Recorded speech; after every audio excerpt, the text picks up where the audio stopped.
I'm not a bunch of larrikins.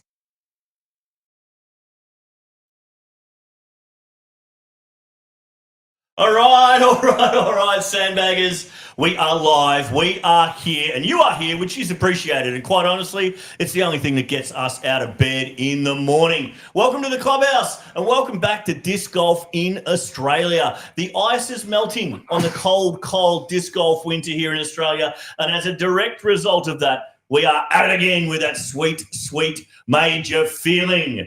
I come to you in a month where disc golf stands alone in this country proudly. In the month of October, it stands proudly by not giving its major trophy to someone or a team of someone's from Queensland. That's right. All other major sports in the country have been decided in October. Women's rugby league, Brisbane. Men's NRL, Brisbane. AFL, Brisbane, but sandbaggers, disc golf wouldn't have it. And tries he might, Queenslander, vagabond and citizen of the wind, Luke Bain could not, would not, or simply did not fall into line and take more silverware back up north to the Sunshine State. Now, early reports have it, and these are unconfirmed, boys, early reports have it that he was a little confused as his iPhone mysteriously set itself forward an hour on the second day of the tournament, and that threw him off for the rest of the competition. The ANG are reportedly looking into the legality of running a tournament with Queenslanders in it over the daylight savings change weekend. And whether it's an advantage to people from the states that have managed to train their cows to set their wristwatches forward in time with the adjustment and clicked on that daylight savings, and we've clicked on that daylight savings doesn't actually fade your drapes anymore, as we aren't actually making the sun shine for an extra hour each day, you idiots. But the results of that investigation are still pending. We would have reached out to Bainey for comment on this, but the time difference has made that challenging.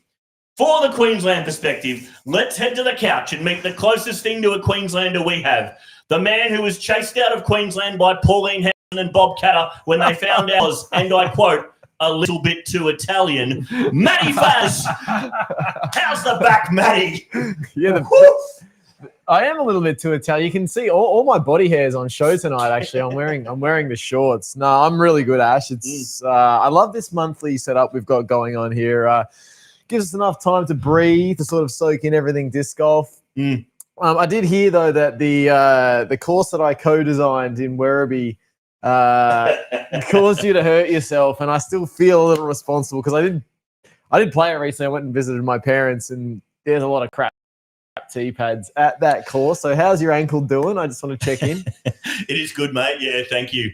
Yes, it's funny because right before that round, Alex Evans, the shopping mall Santa guy, Alex Evans came up, and the players meeting specifically said the path on 8 and 17 is not OB, and you have to play from it. So has Melbourne Disc Golf Club got a medical compensation place to? Time will tell. Maybe. Time will tell. Answer your emails, Melbourne Disc Golf Club. I'll talk to Sam Stoyer about changing the rules and conditions of that course if he still cares about disc golf. If you're watching, Sam, hello, we miss you. Just on that. Yeah, mate. How many other people slipped and rolled their ankle that day? It only takes one, mate. It only takes one. It only takes one. Only one's reported it, right? You know, James Hardy. It only took one person with mesothelioma to come forward, didn't it? You've always got to cater to the lowest common denominator.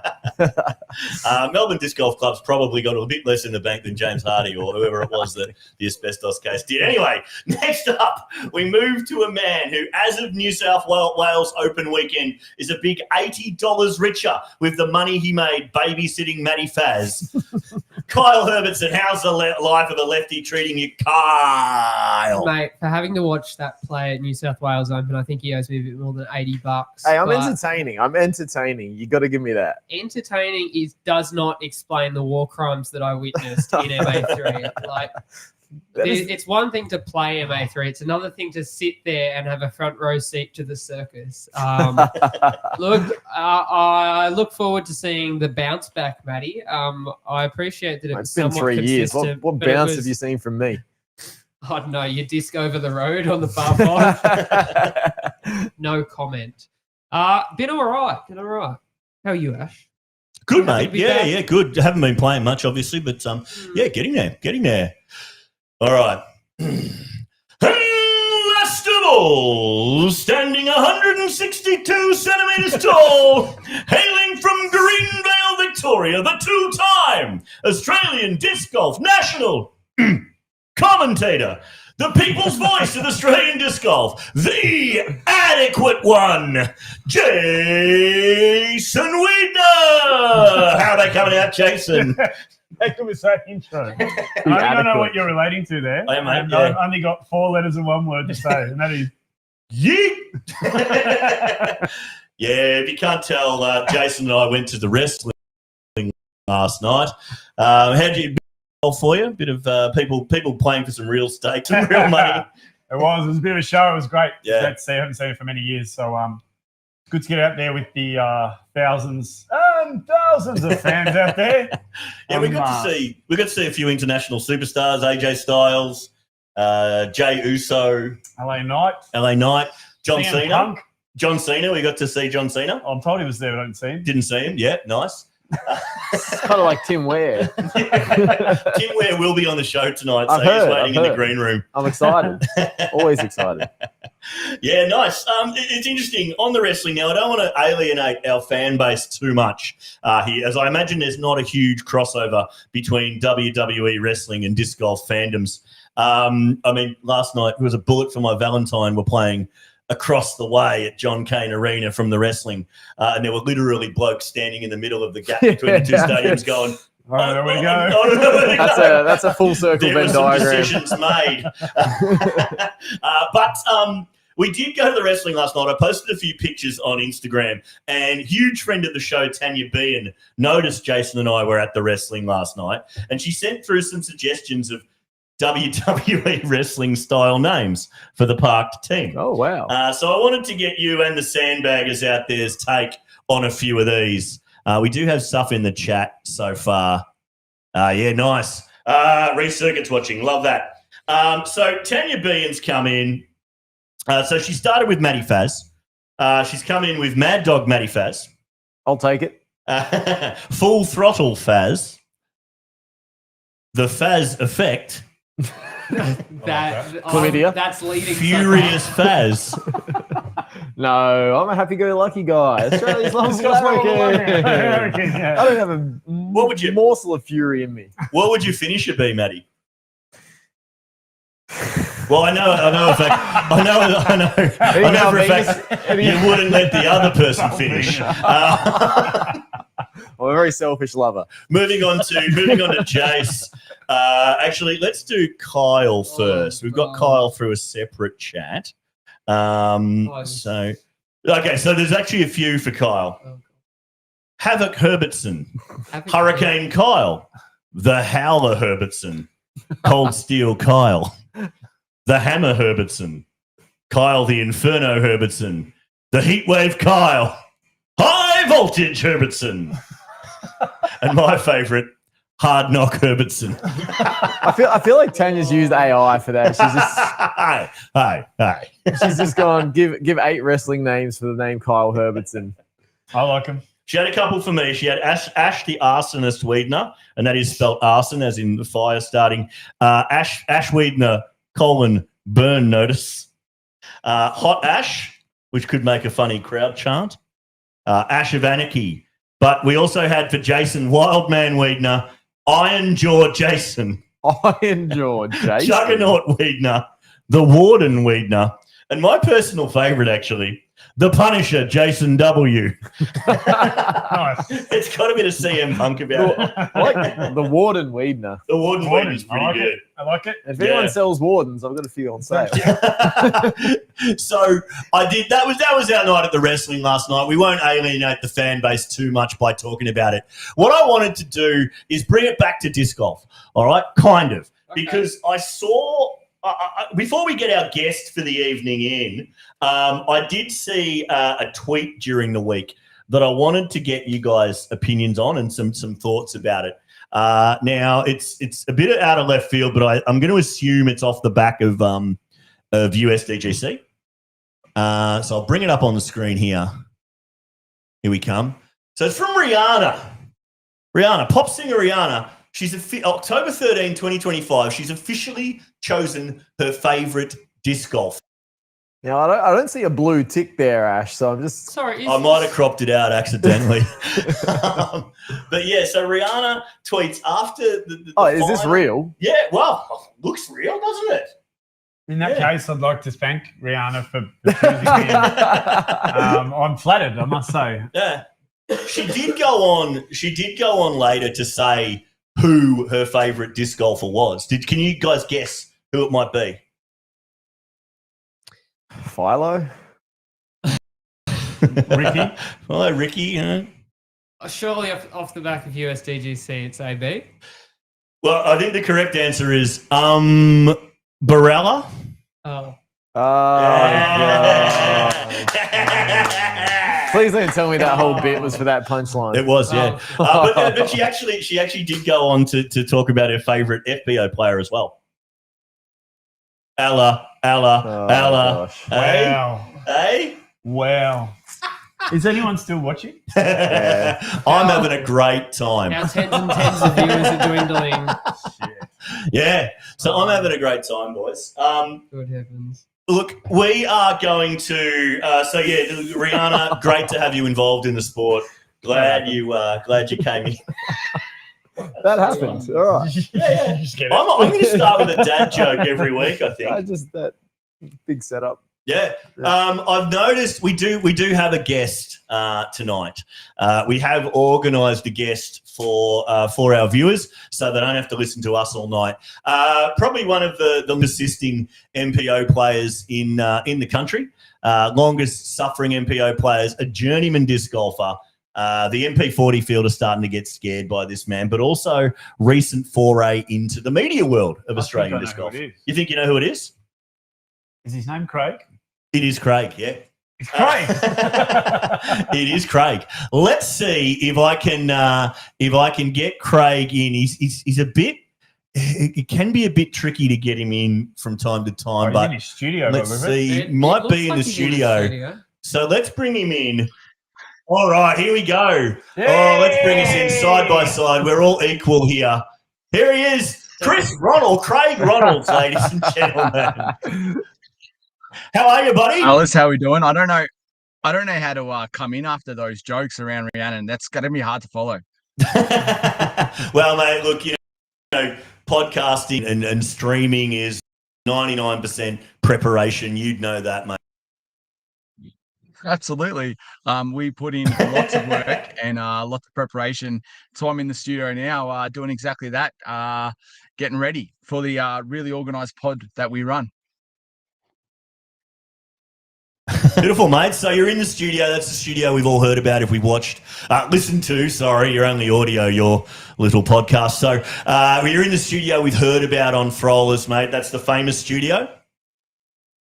Yeah, one of. I've jumped in the wife's car because it's a little bit closer to the Wi-Fi connection. And look, I'm assuming this is going to be sketchy and dodgy as to this fit with my brand, but I've done my best to get as close to the Wi-Fi as possible. No, I appreciate that, mate. Appreciate it. And we've done our best to get as close to a Craig Ronalds experience as we possibly can. So, mate, here we are. Cheers. So before the boys take over and take hold, Mel, that's good. We'll take Johnny Gold. wasn't Johnny Walker Gold. Johnny yeah. Walker Gold, nice.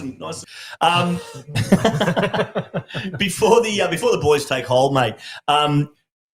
So you're in the disc golf media now. You're dipping your toes in the running tournaments world. We all would have seen over the last couple of weeks. We know that tournament directors can cop a bit of stick, cop a bit of tournament organisers. It's probably being unfair to Alan calling you the tournament director or involved in any way with the recent tournament you ran. But Throllers non-invitational, we've heard about it. Have you gotten any butthurt about that tournament, Chris? Yeah, look, we're in an echo chamber, as I'm sure you boys are as well. So, like, mostly it's been nothing but praises. I particularly enjoyed Alex Ritchie coming on the other week and describing what we were doing as electric, and I just thought it was a great use of that word. But no, the tee-off boys have made their opinions known, and they thought it was a bit farcical, and taking the piss was the language they used. But I'm not immune to the fact that now that the ratings have gone through and the 1087 has been honoured as it should have been, we now have the highest rated player in Australian history, and that has set the bar really high. And there's got to be other pros out there as well that are going, well, that's a bar now, that's too far.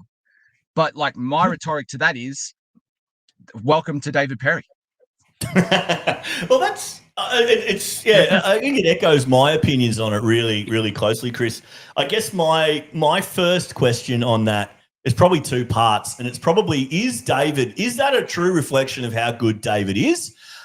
Is the fact that we haven't had a player rated that highly before, is that a reflection on the progression of the game in Australia, or is it on a reflection on the difficulty of the courses? What I guess, with your mathematical eye on it and the analysis you put into this tournament, what do you think it is? Is this going to become more common, or is this going to be an anomaly unless we make things harder?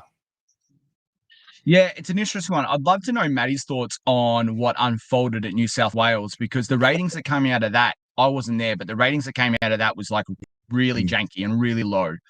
But a couple of things. A rising tide lifts all ships. So every tournament that David Perry now plays, he's in the rating pool as a 10-16 rated golfer.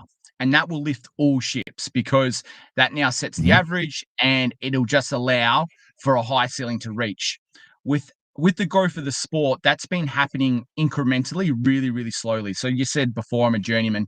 Like, we've always been in a bubble here in Australia, and we're still absolutely in a bubble with our ratings, because only the players in the pool determine the ratings coming out. But that bubble, I think, is approaching like the rest of the world. We're still outside of that. It definitely was a really hard course. And I think the only challenge or frustration I have with some of the media around it is that it was an unbelievable round. It was not 1087 golf if you compare it to anything internationally. Of course it wasn't. But it gapped the field by that much, and that's the system. And like, I don't believe in the system. It shouldn't be linear, because at the upper end and the lower end, it just doesn't work as a linear system. It does for 2/3 of the field or even 3/4 of the field, but the other ends of the spectrum, because it's linear, like, that's a flaw in the system. And we don't shy away from the fact that, we played maths, we played a game, but that has to be people that also thought that we were kidding ourselves and thought that it would fall on its face and it wouldn't work. Like, because it's 11 secret herbs and spices. Like, no one really knows what's going on behind the scenes. But through our analysis of tournaments where in Australia we started to separate the AM pool and the pro pool, we just noticed a trend, and we noticed the kink in the armor, and we exposed it. But for a laugh and to like hopefully generate what we did. And obviously we're smug. And it just couldn't have worked out any better in that sense. That being said, I guess one other thing, and I know I'm taking all your airtime. It's fine. It's yours, mate. It's your interview. Sorry to, be like Ash and James on this. Oh, sorry, Jason. James. What I wanted to say was Mikey Hare's now 975. Unbelievable. Yeah. He's obviously escalated, in Australia. Yeah. He's huge. He doesn't tag the Throllers in his ratings update. I sent him a little message. What the fuck, bro? Like, we did all the work. Like, let us know what's going on. And he's like, you've killed my standard deviation. And now I have like an 890 round counted because of your tournament. My standard deviation's now out of the water. And knowing David Perry as little as anyone does, because the man is a closed book, I've got to assume he's probably feeling the same way about his standard deviation as well. Like, that now puts him in a scary position going into the next tournament. He might have a 960 round get countered if he's not careful. Well, that's the thing. I think we figured out, or we had a chat a few weeks ago prior to this, that David's standard deviation must be something like 6 or 7. Like, he basically shoots the same score every time he goes out. So, yeah. Really interesting analysis there, mate, and great to hear it, I guess, from the horse's mouth, because, people can yap. You blokes went and did it. Boys, questions. You've got, it's an open book on Chris Ronalds. Kyle? The Chris Ronalds. Look, I don't have a question handy, but I do have comments handy, and it's just that it's interesting to see you guys going at it from a pre-rating standpoint of the ratings flaws. Of like, everyone's looked at the rating system and gone like, why are we counting 12 months back? Why is it not a round amount? Someone who plays more than someone else is going to be influenced differently, and all this, that, and the other. So it's been a really interesting thing to see kind of the opposite direction to that, where manipulating a course or a tournament to kind of change the rating that way. So I hope it does start some conversations, and definitely having been at New South Wales Open, it did start some conversations, which was interesting. So that's my feedback from this side. But I don't know. Do you plan on running another edition? Is this going to become like a regular situation of you boys gaming the system? Uh-oh.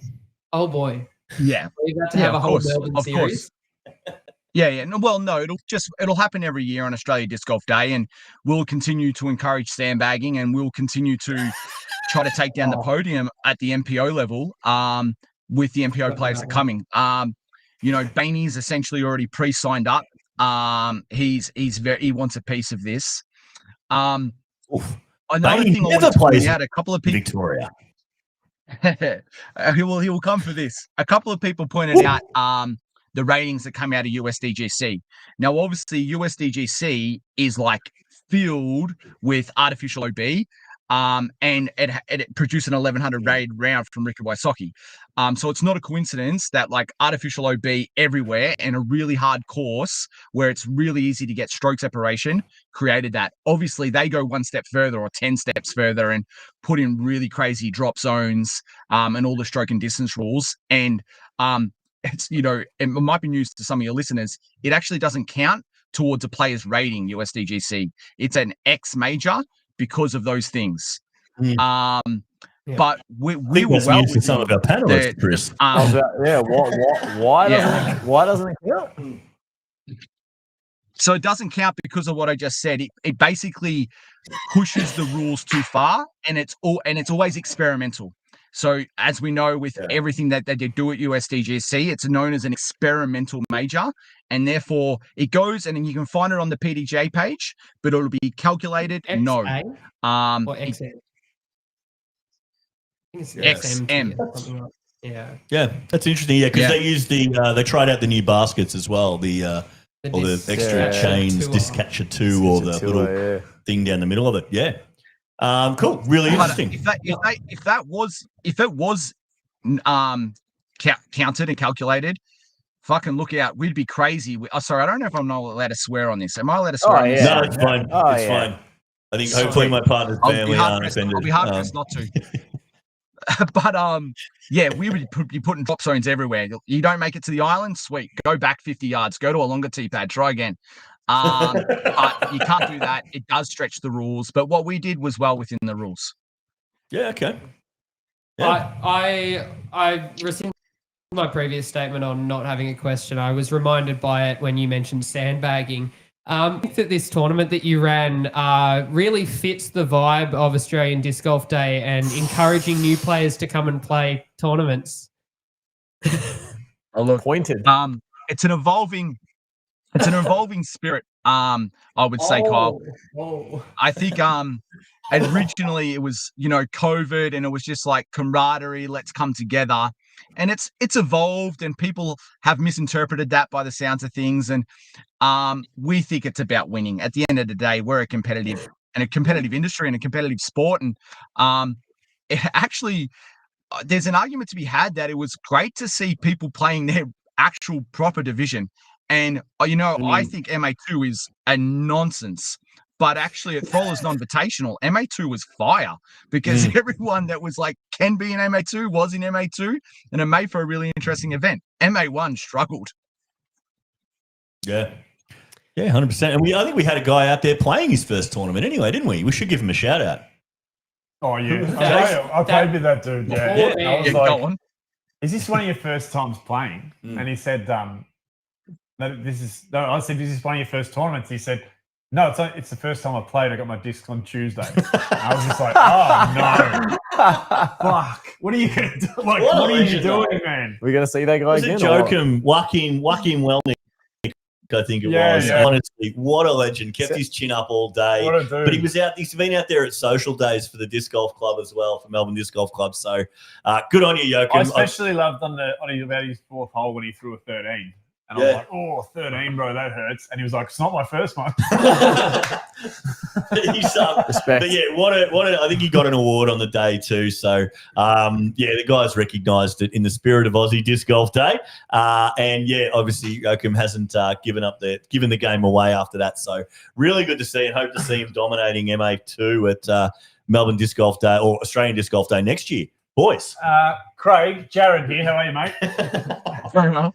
James. Your name's James. See, he's grabbed the Jesus handle when James is taking the mic. Everyone does that. Can I just say, I don't know whether you've had an extra whiskey or not enough whiskey yet, but this is easily the most coherent I've ever seen you speak.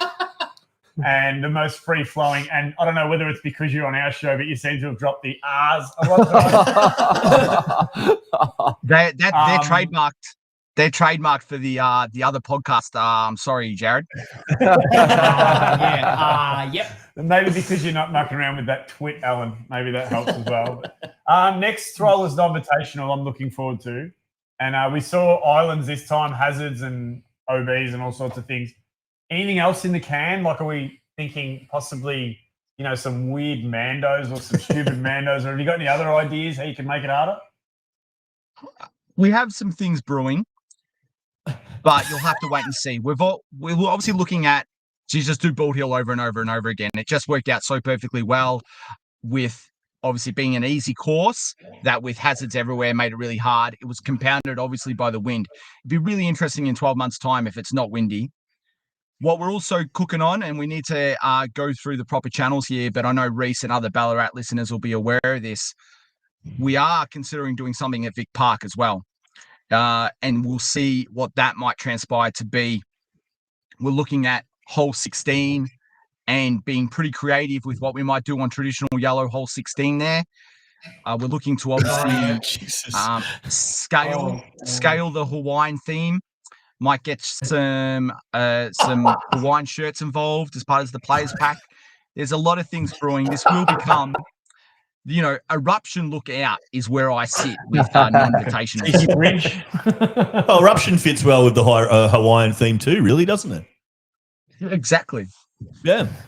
No, I love it. I love it. I remember talking to Melbourne Disc Golf Club a while back. I've got an inflatable cinema screen at my place, one of those big moonlight cinema type things. But if you don't put the screen up, it's just a big, huge box. Which we were going to try and use as a Mando on a course. So that's open to you, Chris, if you need it. And then, I'm pretty sure we can also put our hands on a wacky waving arm inflatable tube man if you need that too for one of your Mandos or obstacles. There's an idea. Yeah. A movie Mando. How did that? That's a picker will like that. Yeah. What else? Oh, I did have a quick question for you, Chris, and I want you to answer this. The first thing that comes to your mind, it's going to warm you up for Matty's spit out. I know you've got to get off and record the Throllers, but how you doing, Chris? Sublime. Thanks for asking. He said the thing. He said the thing. Now, Chris, I didn't do it. Yeah. just say the line. Now, Chris, if you've watched the show before, you'll know Matty is developing a new segment week by week. We never know where it's going to go. Matt spit out based on, what is it? The drip tray from the front bar on the AFL footy shows. Every segment on this show is stolen from some kind of footy show. So I'm going to hand you over to Matty Faz now. Matty, if you've got no more questions, if no one's got any more questions for Craig, it's time for Matty's spit out. Ronald, how you going, mate? Phenomenal. Bring it on. Good. Obviously, the spit out's here just to sort of get to know you outside of or away from disc golf. All right, so I'm going to get a little personal with you here, okay?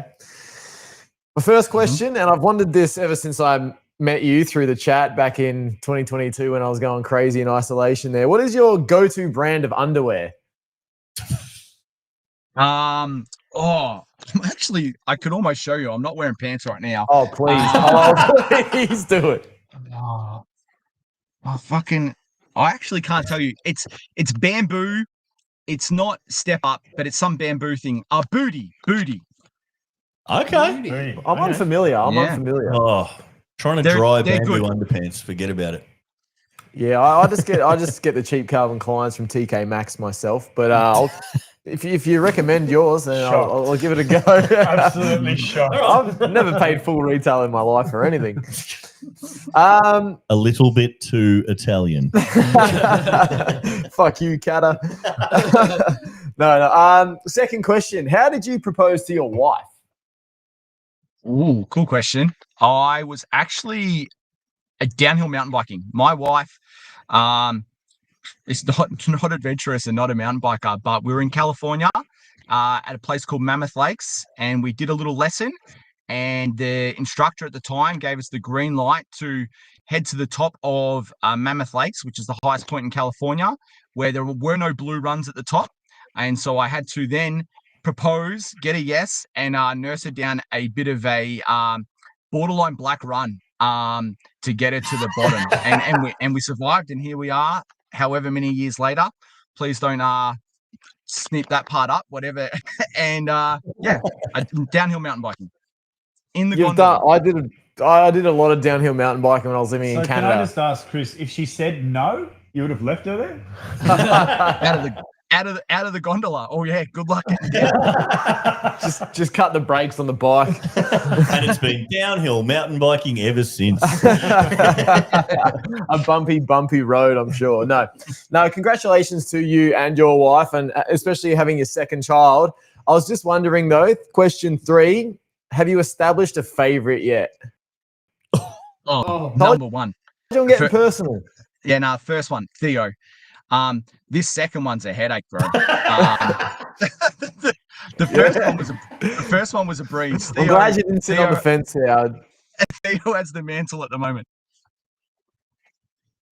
Okay, I appreciate the transparency. That's funny, Matty and Chris. My parents said the same thing when someone asked them. Sore point? No. No one likes the middle one. So, Chris, you work in a high school, as I do. Are you as pessimistic about the future as I am? Oh no, and I won't nerd out too much, but I'm really buoyed by the Victorian Teaching and Learning Model 2.0 and the direction of the government. And we're just going through our review at the moment and rewriting our strategic plan for the next 4 years. And I'm nerding out on my career and where it's going and where my school is going. And there's a PE job there if you want it, Matty. That fucking backfired. SHILL. Wow. Oh yeah, don't know how to respond to that. Wow. That was. Isn't it wonderful to see an engaged person shaping the young minds of Melton? Is Melton still the teen pregnancy capital of Victoria? Did I hold that? No comment. Or is it No Mill comment. Park? This is live on media. Look, at cops. No, honestly, Melton cops a bad reputation, and it doesn't deserve it. I went to university there, and for years it's been the brunt, and it makes recruitment impossible. But what's really, really nice about my college is once you start, you basically realize that it is much greener on this side of the city. Come across the bridge, and obviously there's a great bunch of leaders who are very supportive at my college. And if anyone's looking for teaching work out there, interstate as well, please drop me a DM. We're always looking to recruit. Well, yeah, Isn't it okay. great to see two teachers just so passionate riffing, about what yeah. they do? So different. Who would have thought we just had to look away from the panel to work out if there was an engaged educator in Discord? Yeah. I mean, like, I'm seriously thinking about upgrading my Cert 4 TAE and going full hog after this. This is a pep talk. I love it.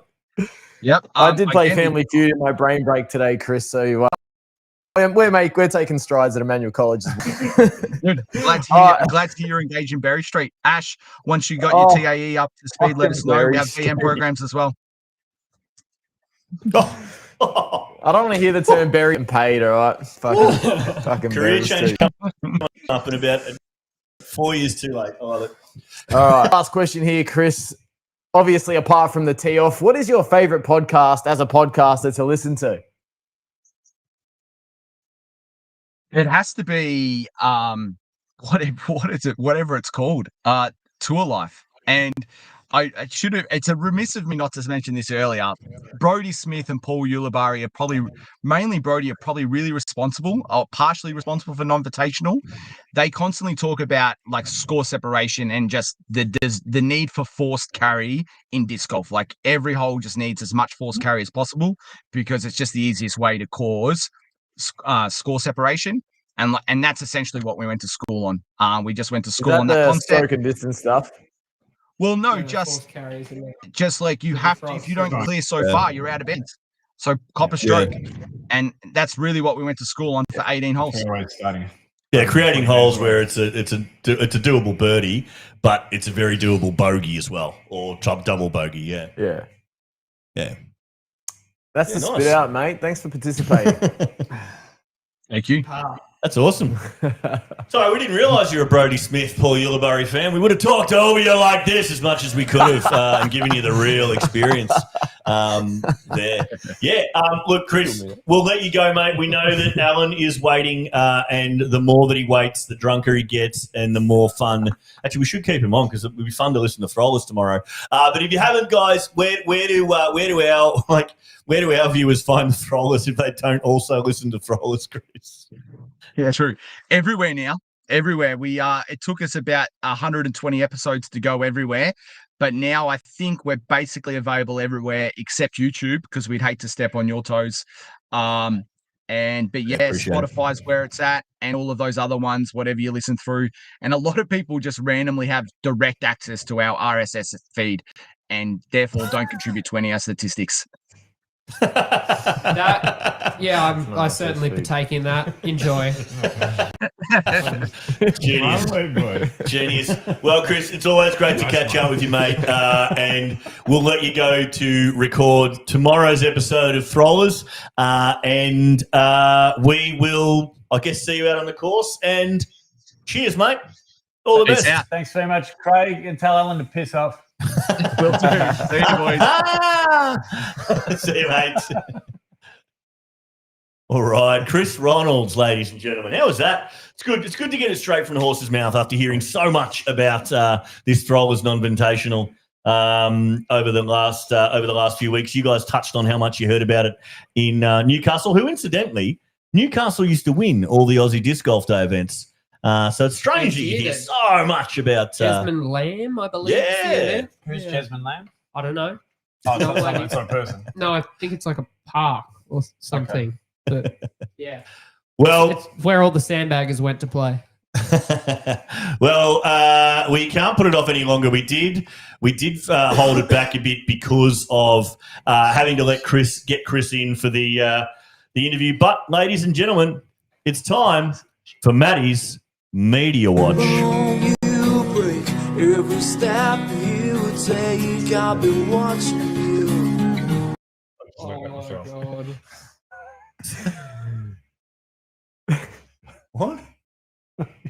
These two are just losing their. We gave us whiskey Well, to drink yeah. during the show. So. And the biggest media watch for me in the last 2 weeks has been 6-7. Every time I say the two numbers at school, I we get just laughed laughing at. about how we both just found out what it is. Yeah, I basically. still don't really get it. I don't know what it is.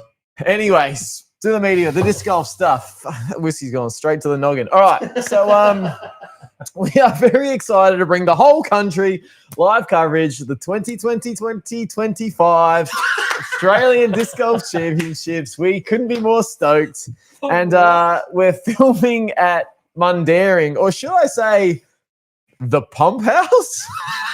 So what you're looking at here, guys, are the suggested nicknames for the Mundaring course. I'm not sure who sent them in, but they must have put out a poll or something recently or a request. And the list comes from a narrowing down of a larger list by a select judging panel. I'm not sure who's on the panel. Doesn't really matter. But goodness me, if these are the 4 best suggestions they had, I'd hate to see the rest of them. Okay, so... Guys, do we have anything that could rival the Pump House, Hard Yakka, which is a copyright infringement, the Hammer, okay, and my favourite, only because of the alliteration, is the Mighty Mundy. I mean, It's very WA, isn't it? am I being too harsh here? So that's not a play on David Mundy at all. That's what I was thinking. Famous WA. Yeah, footballer. Freo legend. Yeah. I mean, look.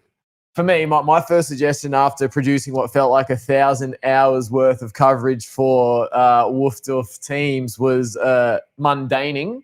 I had a good one. What do you got? Well, at the same time as when I came up with Mun Boring. We were about 53 rounds in by yes, that point, so and we'd seen every hole 50 times. and we'd seen some slow disc golf in Yeah. that event. But guys, any suggestions for something that could maybe be better than the Pump House? Which, come on, that sounds Like an address in Footscray. it's either that or it's like some sort of septic meeting point or manifold. On behalf of the Eastern States, Mundwearing? Chris Munwearing. Yeah, I don't know. I've never played it. Kyle, you've played it. Yeah, in Kyle's passing. I TD'd the guess. damn thing. Oh, Kyle has to. Sorry. Jeez, apologies. Kyle's TD'd at He Mundaring. did a very good job. He did a very good job. The damn thing. Oh, yeah, good heavens. Do you have any better names than that? I don't know. Look, for the sake Well, of sex jokes, I hope the Pump House gets up. But other than that, there's nothing going on there. I'm sorry. I don't know. Like, Pump House. can we just leave it at Mundaring? Can disc golfers just stop being disc golfers and leave the fucking thing alone? Like, just leave it alone. Mundaring Disc Golf Club. Great. Mundaring for short. Mundy, if you want to get down to it. But, like, just leave it alone. Stop changing shit. Yeah, Anyway. you heard it, Yeah. That was ardent. That was Yeah. ardent and powerful, and I appreciate it, Kyle. Well Oh, done. Well Paul said. Ardent. Good All right, heavens. and guys, light up the chat with any other suggestions you got. In Jesmond Park. Oh, Zushna. Zoom. All right, Taylor? I think we'll get to him later. We'll I think we'll get to him Taylor later. Yeah. Got to shout out the host with the most. Oh. All righty. This next segment. Now, who's this guy, Matty? Oh, I'm Yeah, not, who is that not guy? really sure. Dropped the bundle in the last event that I watched. No, you can file this next media watch under, this is a new sub-segment, bad engagement farming. All right. Now, all social media accounts do this. If you're unfamiliar with what engagement farming is, it's when, a social media account posts questions or polls or quizzes, basically anything to get clicks and likes and shares. Okay. So this kind of crap, no offense to the Paul Macbeth Foundation, usually starts in the off season, like when the coverage and Jomez ceases. But this year it seems to start early, and they've really insulted the intelligence of people with what I can only describe as like a game that you'd find in a 90s newspaper. Spot the difference with all the technological advances we have and the wonders of the internet. They've gone with a spot the difference, and the differences were really hard. I tried to do it. All right. Do you want to try it? We've got the other one. So, guys, get a mental picture of this one. Yep. All What, are we right. going to be missing a fence post? It's a plane propeller, isn't it? His hat's purple. Oh, yeah. There's one less plaque on the left-hand side of the propeller. Really? geez, Is that Jake. I think there's true? one Yeah. more stripe There's an on the extra right-hand stripe on side. the right-hand side. Yeah, you guys are fucking good at this. There's one of the people in the background's different. I think it's the person in the red and white check shirt on the left of Paul's God. hip, but I can't remember exactly why. Anything else? In this one, Background? he looks more like Mr. Potato. Do we want to flick back and Yep. see? All Yeah, right. please. So hat's purple, extra stripe on the right, extra plaque on the left. Someone in the background on the left-hand side, red and white shirt, probably is doing something different. Yep. Okay, yeah, extra stripe on the right. There is a plaque missing on the left. His hat is different. Great, we are not getting a side-by-side. Sorry The to guy, break We it get to side you. by the, side. guy, the guy crouching down wasn't there in the second one. Oh, maybe. Yeah, okay. That Is one. there a- And then the guy on the left. There he is. The guy in the red and white shirt doesn't have a hat on in the second one. You can see a hat from there? Yeah, I can. Gee. Okay, well, the point of this was for me to besmirch this, and you guys are clearly having way too much fun. So maybe they're doing good things at the Paul Macbeth Foundation. Oh, I don't look. know. If Well, there's anything underprivileged kids need, it's a fucking disc golf course, right?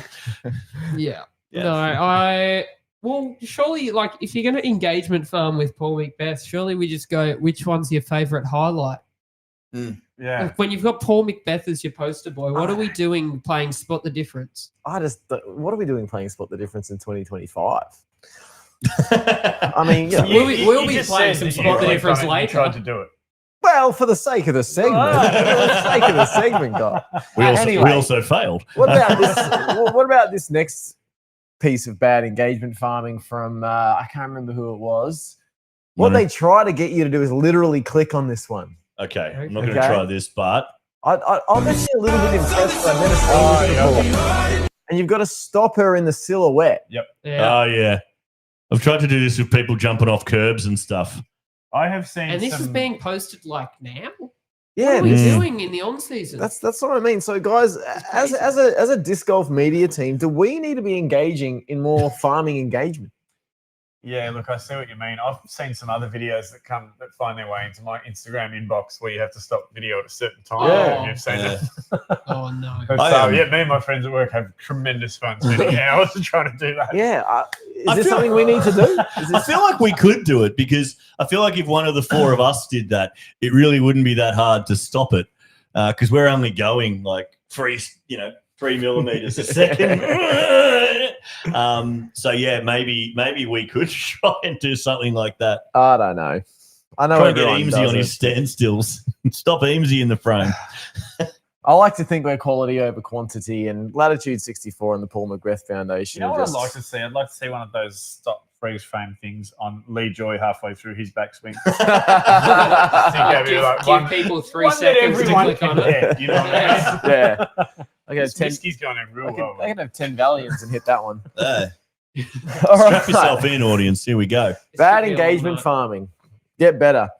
All right, the last one. Now, there are a number of fringe frisbee games out there that I know of already. And I know fringe frisbee game is probably a redundant term here, but I'm talking about games like double disc court, Beersby, disc flexion, ultimate frisbee, all these frisbee games that no one really Sorry, cares did you about. call Ultimate Frisbee like... I actually had pause for laugh there, but I kept talking because I'm kind of drunk I now. was going to ask. I've never heard of disc flexion. What's What's this that? going to be? That's just going to be. Ah, This right, gonna right, be right, like- right. It's the one Yeah. that Gatekeeper does coverage for. And look, Love there disc might be flexion. heaps of frisbee nerds out there that have already heard of this. I only found out about it within the last 28 days. It's called Guts. The game's just called Guts, right? Matty, you're really showing your disc golf age here. And do you know what it is? Yeah. Oh shit! It used to be part of the like original like freestyle disc golf and guts trifecta of like flying discs. Oh, like so on like California Games. Yeah. Or like You're not old enough to know what California Games is. well, I just agreed with you, but whatever. It's part of Wolfduff has a branch that manages guts and stuff. So Wolfduff Were people Gut playing has- Guts at the World Teams event last year? No, because they have their own world championship Yeah, that Guts. Wolfduff manages. which I think we might be just about to watch. Guts. Yeah, correct. Like there's actually pro teams. which I think we might be just about to watch, Matty. Anyway, yeah. Yeah. continue. Well, Ash, show the. Okay, everyone knows what this is, but me. I don't. I've never seen it. So the aim of this game is to throw a frisbee as hard as you can at a group of people without them catching it. I saw Stokely playing this the other day. And I think you can only score in two ways. If you're you lose a point if you drop the disc, or you lose a point if you misfire. It's And like then- dodgeball, but with a frisbee, right? Yeah. Yeah, So- dodgeball with a frisbee, and they're really apparently they're really warm towards each other. Like the spirit of the game is what it's about. Like they're really congratulatory when they pull off a good play, and yeah, it's not overly competitive. It's about like oppo camaraderie. Looks absolutely terrifying. I mean, look, is this something we need to get around, or is this a drinking game that's just gone way too far? Like that's what it seems like to me. How many I think we've frisbee got- games could we say that about, though? Yeah, you're not wrong. I think we'd have some hopefuls in Australia for being successful guts players. I think of Ryan Hart having a long and successful career. Oh. That's true. Ryan Hart should play guts with a Star Destroyer with Kerry Edwards. Sorry. We love you, Kerry. Fucking hope you're watching, mate. If you've played guts at home, guys, slide up the chat and tell us if it's worth a go, because I reckon it looks shit, but that's just me. All right. That was one of the worst media watches I've dished up, boys. I'm sorry.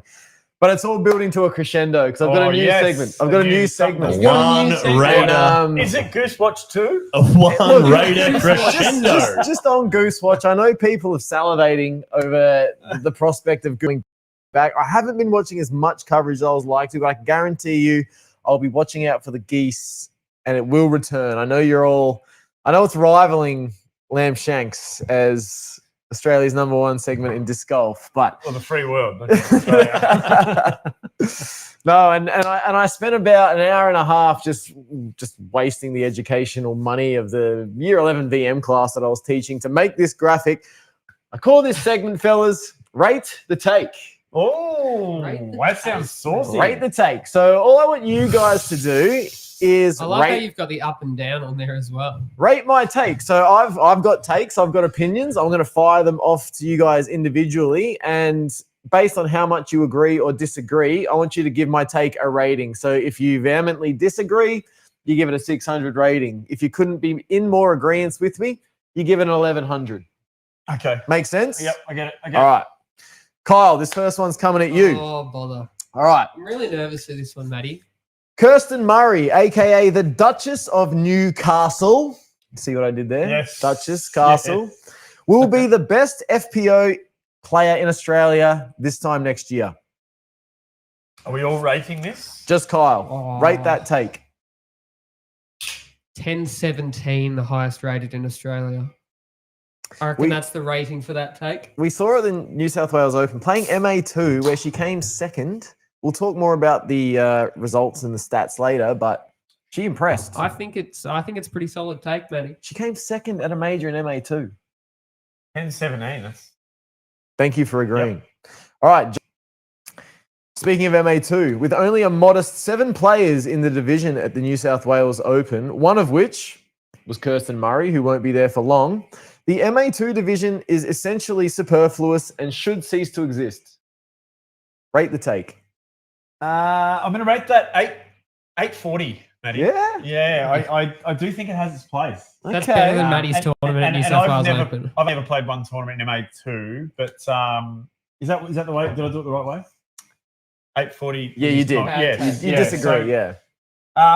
Yeah, somewhat disagreed. So Okay. it's I know what everyone says. There's not a lot of difference. There's a lot of overlap between those two. But I think as you get tighter with the divisions up north, I think the difference gets less. Okay. And I think it gives MA3 players the confidence and the attitude to go up and Like play an- something there's north of where they're at. There's an And I think- achievable goal to work absolutely. towards. So I actually never thought about it. It's a it good would point. keep a lot of MA3 players in the division and wouldn't want to go out because they'd feel that they're not nowhere near good enough. And also the MA3 players that are in the division would feel nowhere near as likely to win. So it would I just believe it creates a negative overall. Okay. I'm a very malleable man, as you know. You've actually swayed me a little bit on that. I kind of rescind on that take, but that's very well said. All right, Ash. Right. I just- Hour and a half on that graphic. I could have been educating, but That's pretty good, Matty. Appreciate I could have been the effort. educating. Hit me. All right, All God. right. And this is As the grumpiest one of the group, I'm really scared about what's coming at me. yeah, no. Actually, this will play into the grump, and it kind of plays into recent events actually. And this is my take, and I truly believe this: majors that don't have permanent tee pads shouldn't be considered majors. Oh, yeah. Look, I would put that off the bat. I'd say that's a 990 take. Okay. Purely, it's under 1,000 because I don't think states that, like, I don't know what the New South Wales Open, did that have tee pads? 10. They had decent tee pads, but they weren't permanent. And so that's actually, maybe it goes up to 1,001 because I think if a state or a club or a course is hosting a major, they should make some effort to have some sort of tee pad there. So I think the Queensland Open 3 years ago, they had some fold out wooden boxes, which I think they might have used at the Queensland Open again this year, which were great. But I think there's tee pad solutions. I think there should be definitely. What was the actual wording of it? The take. Yeah. Majors that don't have permanent tee pads shouldn't be considered majors. Yeah, so I don't think 1,001. I don't think. I definitely think they should have tee pads. I definitely think they should be more than a bit of carpet on the ground. And certainly, to protect the ankles of players involved. But yeah, absolutely. If you don't have permanent tee pads, though, I don't think it should count you out. But I think there should be some sort of really solid solution. I think consistently the same tee pads. I don't think you should have to adjust your tee shot based on the tee pad. That's my. There should be a bare minimum, maybe. Like a standard? Yeah. Like an AstroTurf as a bare minimum, maybe. Yeah. Look, they weren't uncomfortable tee pads. Levels everyone up, I think. Matty, I don't think it mattered what the tee pad was for you, mate. Well, of course not. I suck. All right, Kyle, rate this take. Again. Dave Perry simply cannot be beaten at this year's eruption. 9.15. Really? You reckon there's someone to contend? I don't think Dave plays the eruption historically incredibly. Has he won? No, he No, I don't think he hasn't. He's So thereabouts. Did he play plays last year? well. Last year, I don't recall if he played. I don't but think he I also did. don't think it was Weren't filming close between Casey and Stan and the rest of the field. So Yeah. it's like it's very hard to judge. I think that Balake came last year, and I think we had Austin, Bainey, Frosty. Oh, one. Austin. We had Frosty one day, yeah. But I think in general, Dave isn't infallible at the eruption course. I think that he is a bit conservative on it sometimes. I think it's really anyone's game. It's whoever's hot that weekend, really. It's like, Even up, isn't it? Even up course. it's just whoever plays well because it's just one of those courses. I don't think you can brute force your way around it just by being good or consistent. You need to actually shoot hot. And I think it's I know this isn't my take to comment on, but the all those points I agree with. The weather as well. In the MPO division especially, it's about mastering the weather on that course, isn't it? Yeah, she gets swirly up in that grader. No, well said. I still think he'll win, but yep, cool. All right, Ash, this one's over to you. With the COVID boom over, the amount of disc golf retailers in Australia has become cannibalistic. Oh, cannibalistic's an interesting word to use because I'll never begrudge someone, trying to be entrepreneurial. I absolutely. So yeah, look, I'm going to say 900 on that.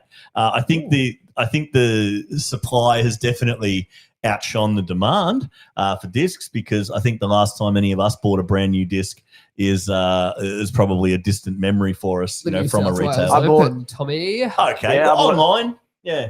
3 new discs from Jindy Disc Golf Shop. Yep. Well, Shop I mean, at that just Jindy goes Disc to Golf show. Shop for all your Jindy. I think the last time I bought a disc was off Claire Bruton and Cross Tasman discs at the Cold Snap out of the box, out of the thing. So it goes to show that bricks and mortar places like Definitely. like Bespoke that have it there and have it at the tournament. You're just going to sit there and play with it all weekend and then go and buy a disc, at the end of it. So I think that shows that is. I don't know if cannibalistic's the right word, so I'm going to give it 900. But I definitely, places like Heiser Flight, the amazing guys at Heiser Flight and Oz Discs, Gingy Disc Golf Shop, Disc Golf Warehouse, Disc Connection, they would be feeling it right now because people aren't buying brand new Frisbees. There are new ones showing up on plastic stacks all the time. So support them where you can. They're supporting us. They're supporting tournaments. But cannibalistic's an interesting word. But yes, I'm going to give it 900. But I like the take, Matty. All right, and the last one, Jace, I want you to rate this take. Despite playing only 4 tournaments this year, Aussie D, and I did my research here actually, Aussie's only played 4 tournaments. 1 league as well, so 5 events, but 4 tournaments. Aussie D is still the most marketable disc golfer in Australia.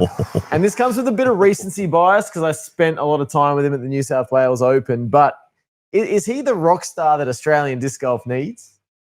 This is a really tough round for me to rate, I'll be honest with you. How high are we allowed to go? As we all know, he's my all-time favourite. Yes. Aussie D, if you're watching, you're my favourite, and you know that. Look, if you had asked me 12 months ago, I would have rated that 10.05. It's a good rating. Not Dave Perry. As we spoke about with Chris Ronalds before, Craig Ronalds. Sorry, Chris. Craig. Respect the man. There's a lot happening in Aussie disc golf. And in our time in it, we were speaking about this not long ago. In our time in it alone, we went back through ratings that have won tournaments previous years. It's dragging itself up.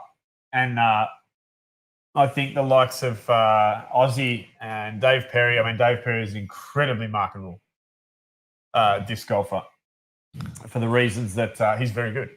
So is he the most? 995. Okay. 995. So, not out and out, but probably get him on lead card. That comment, probably get you on lead card.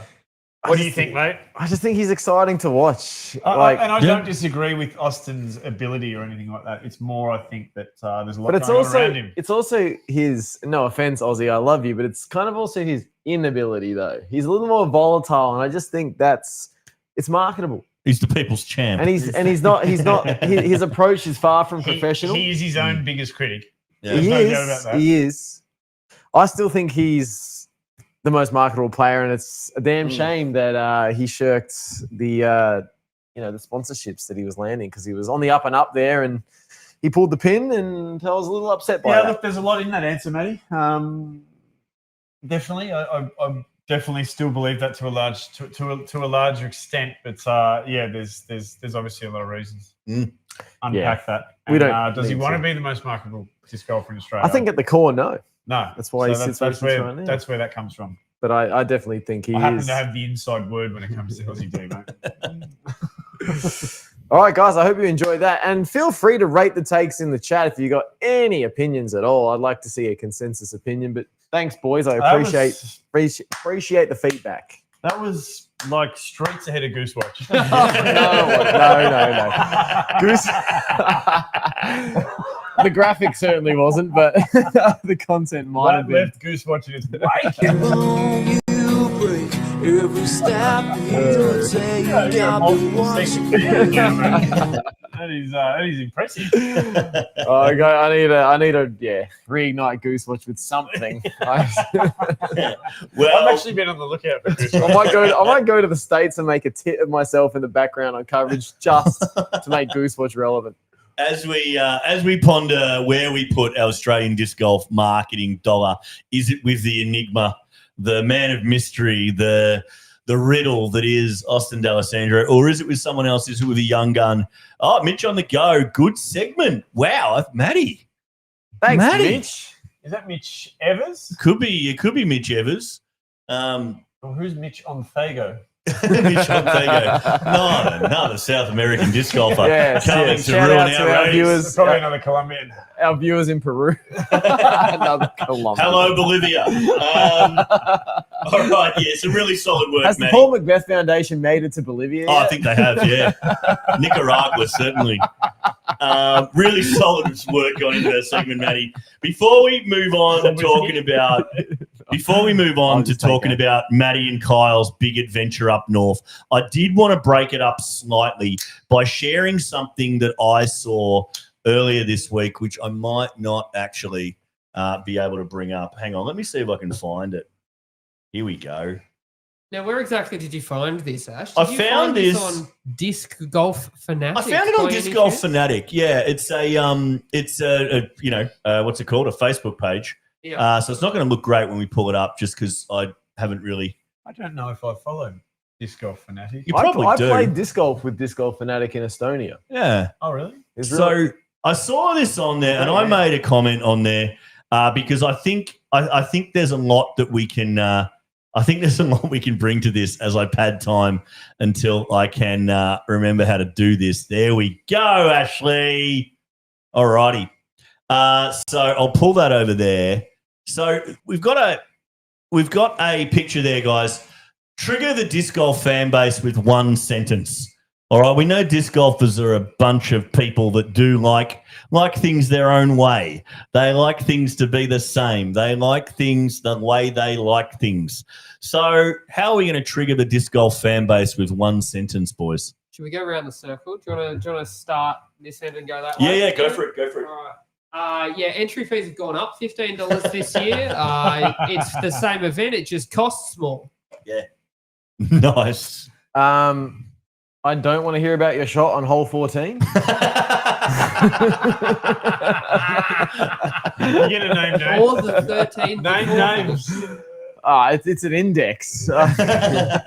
We're trying to keep it under an hour and a half. Mine tonight. would be, from a TD point of view, we are only having playoffs at the final 4 down to the top 4 of MA4. Well, my comment on this page that brought this all up, my comment was just simply similar in line to Kyle's. You're going to have to pay for that. But We go around again. Yeah, go on. One more. All right. Hold up. I've been put on the spot here for a second. Oh, good heavens. No. All right. Maddie, you go. I don't have another one either. What is this? I'm not going to explain the Mando and where you throw your second from. You'll work it out when you get down there. Where's the caddy book? What about? No, sorry, you can't practice the course before the tournament. Yes, even if you bring your own basket. Yeah. Even if you've only got one shot off the tee. Oh, approach. You Reese in the can't. chat. There's no ace pull for Reese. Yeah, love it. I happen to know one person who was particularly triggered by that one. Alrighty. Yeah, cool. I just thought that'd be a bit of fun, and I was right. So we're going to move on now. Maddie and Kyle have taken a trip up north recently, and I wanted to hear about it. Kyle, Maddie, the original odd couple, where have you been? A lot further north than I had originally thought. I forgot how much closer to Queensland and Newcastle was than Sydney. I'm geographically challenged at the best of times. But it was great. We flew up to Sydney. It was wonderful. Flying was nice. Maddie ditched me a couple of days early and went up and spent some time with the Zoosh and the other reptiles of Newcastle. I had to take advantage of my school holidays, and thank you for the fantastic hospitality, Taylor, Broden, and to an extent, Cam, for keeping me not sober for most of the trip. You guys are great, and I hope you're watching. Yep, absolutely do appreciate it, Zoosh. Thank you for accommodating Parked Media in your humble abode for the tournament. There was nothing humble about that abode. That was one of the more. Yes, your coffee machine was delightful. Oh, and the I'm free missing range, it the dearly. free range eggs, everything was happening at the House Casa. of Zoosh. Yeah, the Casa del Zoosh. Absolutely. Yeah, but obviously we're up there for New South Wales Open. You weren't just there for school holidays as much as you would have liked to be. Maddie, how was the course? Having come and played a couple of practice rounds and the tournament, how did you find it? I've penned a few notes here, so I'm not completely ad-libbing. Look, the event was great. JJ did a wonderful job of keeping the ship on an even keel. Especially given that they had to make a last-minute switch of courses. I believe some pipes had to be installed in the original location. Taylor did send me the name of that location, but I can't. Beresfield. Beresfield, yep. So they moved to Rathmines, that and the Throllers taught me this, had a major held there before. Yeah. However, and I don't want to trash the tournament because I had such a good time, but it didn't have that top tier major vibe to me. Like it didn't feel like an Eruption or a Queensland Open. And I know we give them an allowance because it was a late minute switch. But yeah, like 2024 Molong, you know, these were like the top tier, you know, majors in the country. And I think that had mostly to do with the property that we played on. Like, again, credit to the TD and the organizers for shifting things on the fly. But it wasn't a major course, was it, Kyle? I mean, you caddied for me every day. And the course was challenging. Tight lines that were punishing bad throws, low ceilings, you know, dangerous OB, both natural and unnatural, strong gusts coming off the lake, specific landing zones. These are positives, but there were too many holes that to me felt novel or transitional. See, I'll disagree with you on that. There are at least 4. You can have one of them at a major, I think, but 4 novel kind of poke and hope sort of. What holes are you thinking of when you say that? Because I have a bit of a different opinion on it. All right, hole 17, hole 16, the par 3 with the island OB. That was like the 4. Hole 8 was actually one hole of my favorites. I'm starting to get an idea of what it was like with these two spending 3 days together. Hole 3. Just a rundown, not an argument. Thank you. Yeah, hole 3. Well, I think, like, to take your point, I agree that it was some of the holes were a tad weird, but I think it's more like the takeaway that I got from it was it felt weird in a score separation manner. And I think that ratings is that there were a lot of holes which were incredibly hard to birdie, but were incredibly easy to par. Oh, I like the sound of that. Yes. And as a result, we ended up with this really squished field, which meant that the top end was low and the bottom end was relatively higher. And this is why we saw so many people just in that middle section, because there were, like, you threw one of the best shots equivalent to all of the MPO tee shots on hole 7 on, like, day 3, which was to, like, 14 meters because it was such a difficult shot. And there's no difference between MPO and MO3 there. So it's a really hard thing to see this score separation at a major. And we spent a bit of time, like, pre-event with the MPO guys. I was doing practice rounds with Bainey and Smallsy. Where's the siren?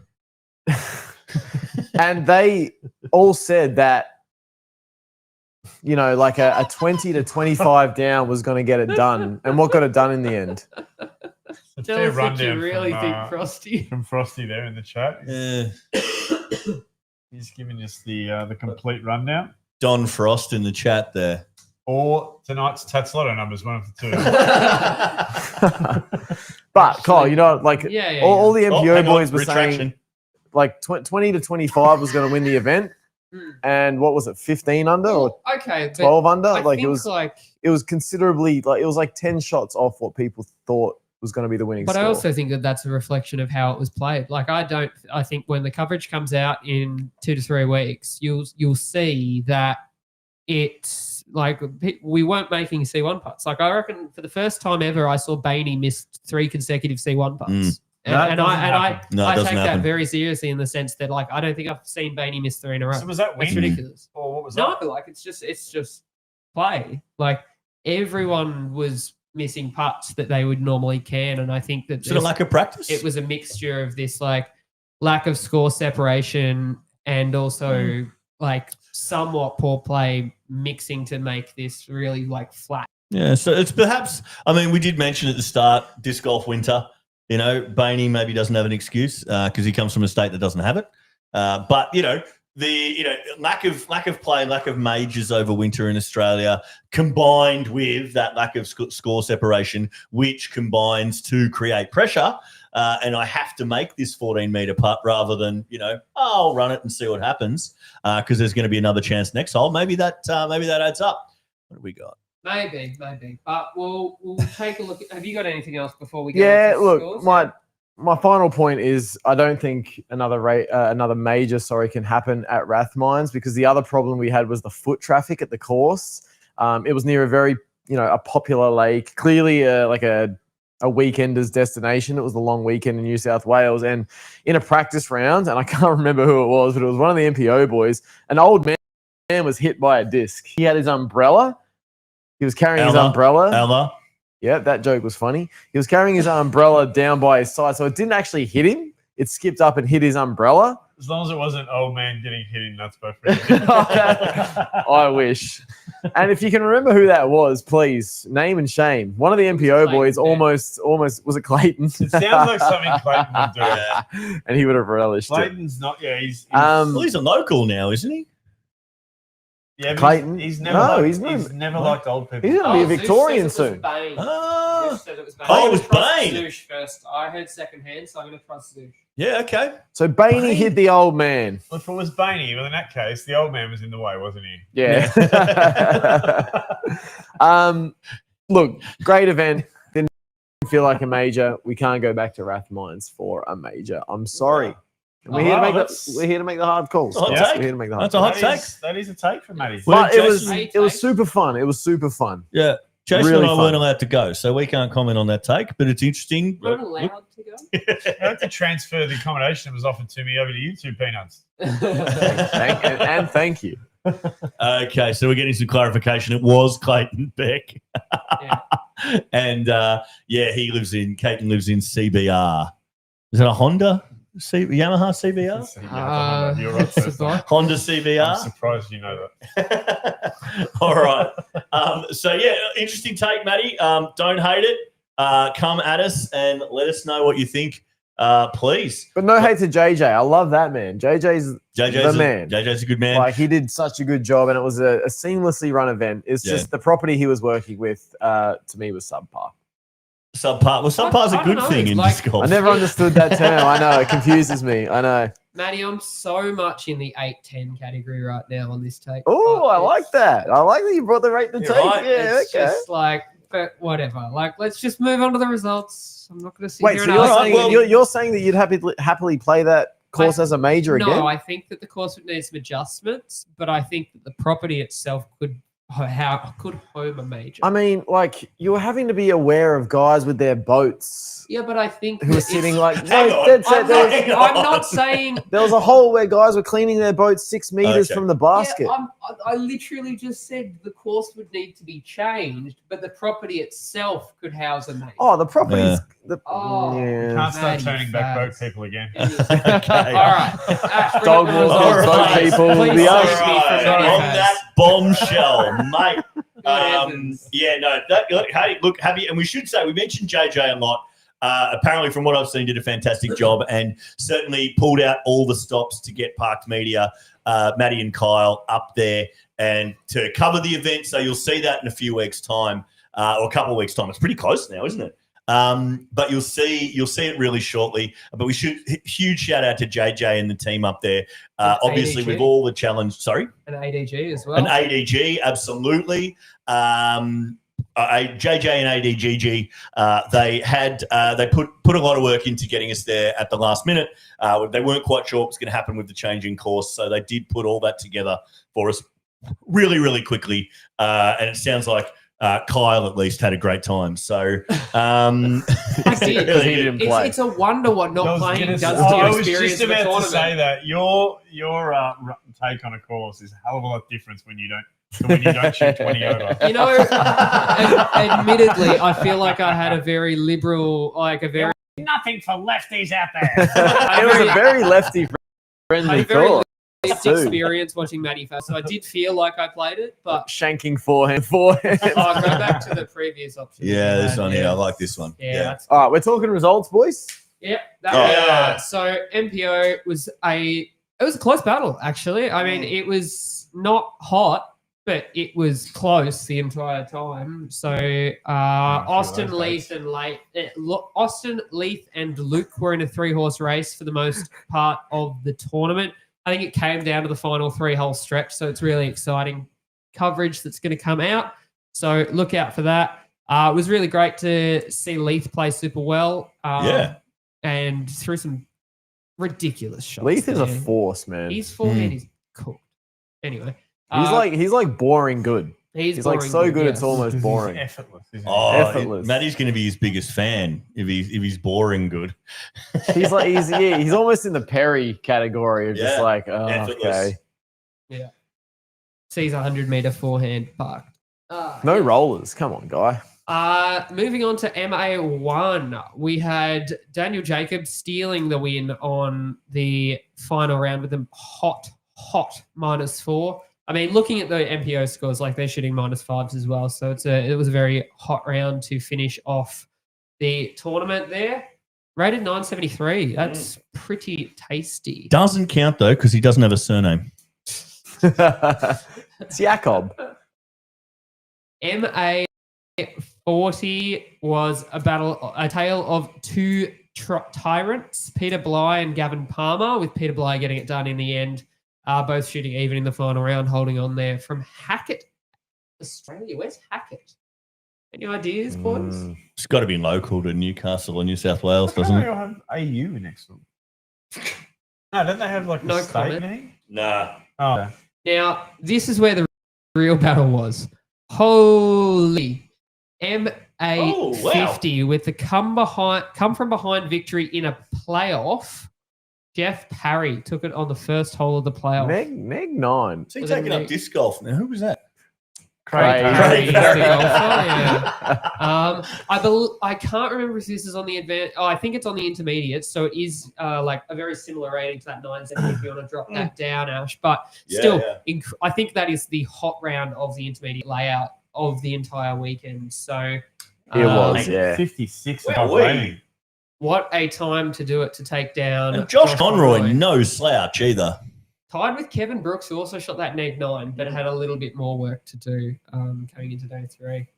Very nicely done. MA2. Now, the story of this one, Maddie, was the top 3. The Duchess of Newcastle. Indeed. Wow. So they played advanced, intermediate, advanced. The story of Kirsten's tournament was beating Bryce on the advanced layout on day 2. And yeah, as you see there, massive separation between Jordan, who had quite the tournament, Kirsten, who tried to chase him down, and then Buzz Sitnikau in third, with an 8-8 shot difference between first and 16 between first and third. Wow. That's big moves from K-Muzz there. Yeah. Tamers, and that's going to stick, What I hope. rating is that for the tournament? Literally Just interesting. K-Muzz 8.7. is definitely 920, 906, and must have been 866. Yeah. Yeah, man. Very handy tournament. She's a all the way from contender. Garden Suburb. Garden suburb. Well, hey, we're Victoria. We've got a whole garden state. Doco Cook. We're going to talk about Doco Cook. Well, I want to talk about Buzz Stink now. Buzz, is it Cheltenham? Is that Victoria Cheltenham? There could be Cheltenhams everywhere, I reckon. Okay, I was going to say, how have we Yeah, never? it sounds like one of met those this bloke? colonized names, you know? Yeah, All right. yeah. In What the a division. in the interest of keeping this to the 5 minutes allocated, Yeah, let's yeah. continue on. Oh, we're still doing that, are we? I mean, we're attempting it. FA3, Kelly Wickham getting her first major win in FA3 by quite the margin, actually, with quite a handy final round of +4 over Jade Harrison and Beth Cameron. Well done, Kelly. Right, she's sandbagging. Okay. Reed Reed Taylor. Taylor. This is worth mentioning. Oh, Reed. my goodness. Oh, hello. So another MJ15 contender who shot a pretty decent event. I think he would have placed fairly decently in a lot of the other divisions that played the intermediates all 3 days, but really good to see him finishing under the card across I think from memory, had a really hot first or second round. Second. Second Wow, round. look at that second. We just scroll We up can't a see tad. We can't see it. Oh, you can't. Yeah, okay. Over the thing. 928 Shit, second for an round. 804 rated disc golf, he's at a 928. Yeah. Nah, this so- kid's Jesus. gonna rival. It's gonna be him and Marcus Davies in a few years, battling out in the Yeah. the MPO division. Has Joe Paul stopped playing? Has he? Joe Paul's in MA1 now. Joe Paul and Reed Taylor could switch one name each and they'd have a complete All right, do we want to go to the other column? Yeah, let's do now? that. Let's go other column. Let's just slide over here. Fabulous. All right, MP40, another close That's a one good with Italian name there, Yeah, Matty. you guys are related. Palazzi. Chris Palazzi. Matty, You do you want to take it away? Yeah, bang one of his cousins. Oh, Chris Palazzi. Yeah, that looks like a close one. Yeah. So both started the Oh, day God. at +1, but ended Should've up had having this a game. hotter final round. So I think Matt was leading after round 1 or 2. I think it was round 1, and then they were tied at the end of 2. So Yeah. Kev Costa in third too, one of our favourites. Yeah, good presence on Good. course, Kev. Great man, Kev Costa. very good result there. Congratulations. Sarah Champness getting the win in FA1 by, again, quite the margin.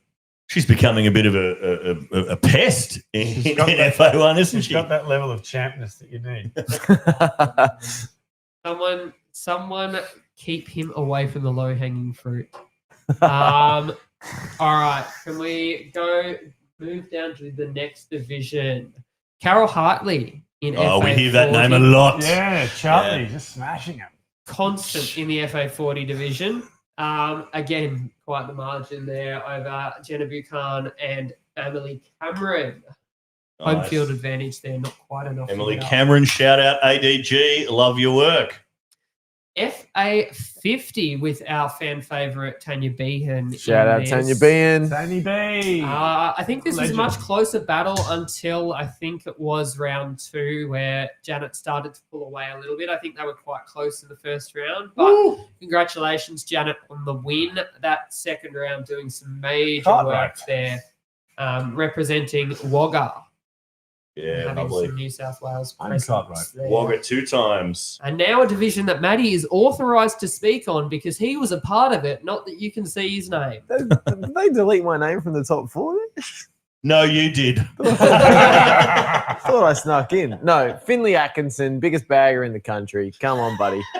You're like young and virile and like loose and good. And Not injured. he was eagling holes that like He had 2 eagles in the first round on the intermediate layout. It Yeah, was an impressive showing, and he held his nerves on day 3. So he did. No, he's a really good player. He's MA2 bound and How is he young? he's 18. You'd have to be called Finley. Yeah, doesn't age well, the name Finley. No, my favorite part of that was when Nathan Parrish made a pretty off-color joke to the card Oh, and then said, I shouldn't make that joke in front of children. And Finley turned around and said, I'm not a child, I'm 18 years old. On you, Finley. no, I think a very good win there, and some good battles throughout. Peter Williams and Josh Rathel tied at +5. we're running over time, but I do just want to check something. Where's Matty Faz? Yeah. What were the holes you said, Matty, that you would kick out of the in the thing? chat. Or are they? No, I said, it's Finley. I not that I like those holes because I can throw 50 meters fine. All right, so 8, we've got a 3. 16, 17. I think you want to go to round 2. That's where the real joy is. Oh, the advanced layout. 16, yeah, okay. We've got bogeys on I 16 didn't and particularly 17. do bad on any of those ones. No, I won't put you through it, Matty. I won't put you through that. We will go back to it. But, yeah, if you want to look it up, you guys know where to find it. I think we're due for some MA4. Yeah, no, good to see Finley dropping into the chat there too. Oh, yeah. Thanks, guys. You're welcome, mate. And, yeah, happy to shout out anyone that takes out a win. And, yeah, look forward to playing you in MA2. He's a really good player, Finley, and a really good kid. Like good card vibes, good sense of He's not humor. a kid, mate. He's not a kid. Sorry, that was Nath Parrish's mistake. No, he's he's got big things ahead of him. I hope he sticks with the game. I He's a hope veteran. He's a veteran of the game, he's a veteran, a true marksman though. You should see this kid. He can throw. How far did he throw in that distance contest?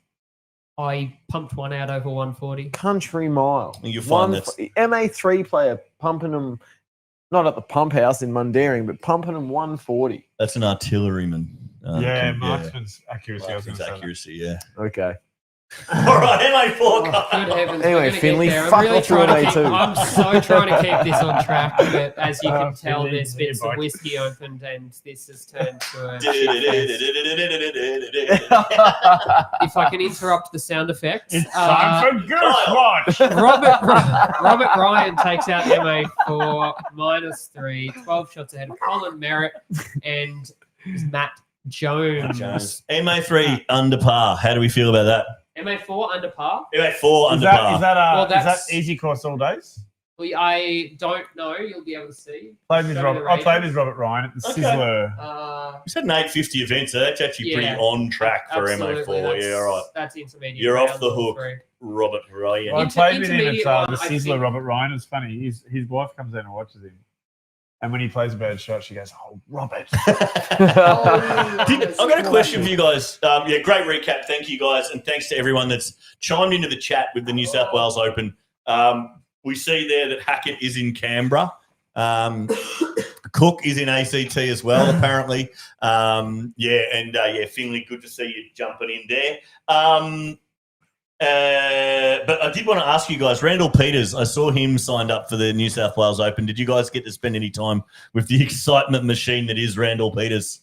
I do not know, Matty. You were there a little bit longer than me. Did you run into a Randall Peters? I've never met Randall Peters. Okay. I've never heard the name Randall Peters. If you get the chance to play around with Randall, he is an absolute live wire of a player to be on a card with. So New South Wales Open, good to see it back. Beautiful Lake Macquarie. And look, the jury's out whether we'll see it again. But thank you to everyone for having us. Boys, I think we should get into 4 things I learned. Did you learn anything from – I hesitate to ask after that scathing assessment, but I hesitate to ask 4 things you learned, boys. Do you have any bullet points there for us? Yeah. Matty, did you learn anything? Yeah, I learned 2 things. Aussie D, despite dropping the sponsors and playing a little more ultimate lately, is still a force to be reckoned with in the MPO field because he can simply do it all. Backhand, forehand, roller, scramble, putt. He is a Swiss Army knife of disc golf. The second thing I learned, Kirsten Murray is the K-Muzz. You heard it here first, is the next big thing in Australia's FPO division. Love that. She's gonna be and rattle the Rattle the chains. Cass. I thought Cass. it was 2 of you. Sarah Lee. If you still give a shit about disc golf, she's coming for you.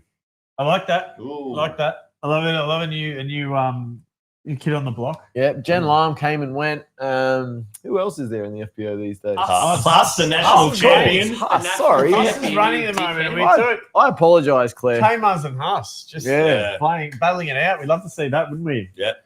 And Cass, of course. And Cass, and then Sarah Lee as well. Wouldn't it? Imagine Carter 4. I mean, how good would that be?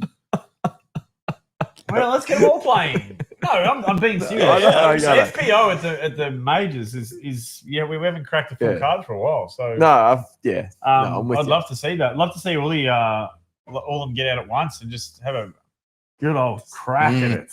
Just a battle royale. Yeah. Battle Royale, Royal Rumble. Yeah, it'd be fantastic. Yeah. Kyle, anything you learned? I learned a couple things as well. I learned that Smallsy has quite a resolve to being a threat in MPO in years to come. Daniel Smalls, who you'd see in the MPO division, he is quite determined to become a regular threat in the MPO division, and we'll see him over at Nationals later in the year as well to contend there.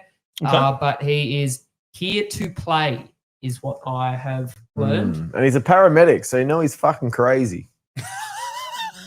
Like Honey. Right.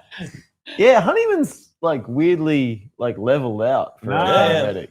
You can be loose. You just got to unlock it. Yeah. Yeah. No, he moonlights as Sheamus in the WWE now. Honeyman, so Banger after banger. I can't believe I haven't seen all right, Smallsy, have you got another one? Yes, I do. Yeah, have let's do another it. one. The other one is that occasionally practice rounds are the devil.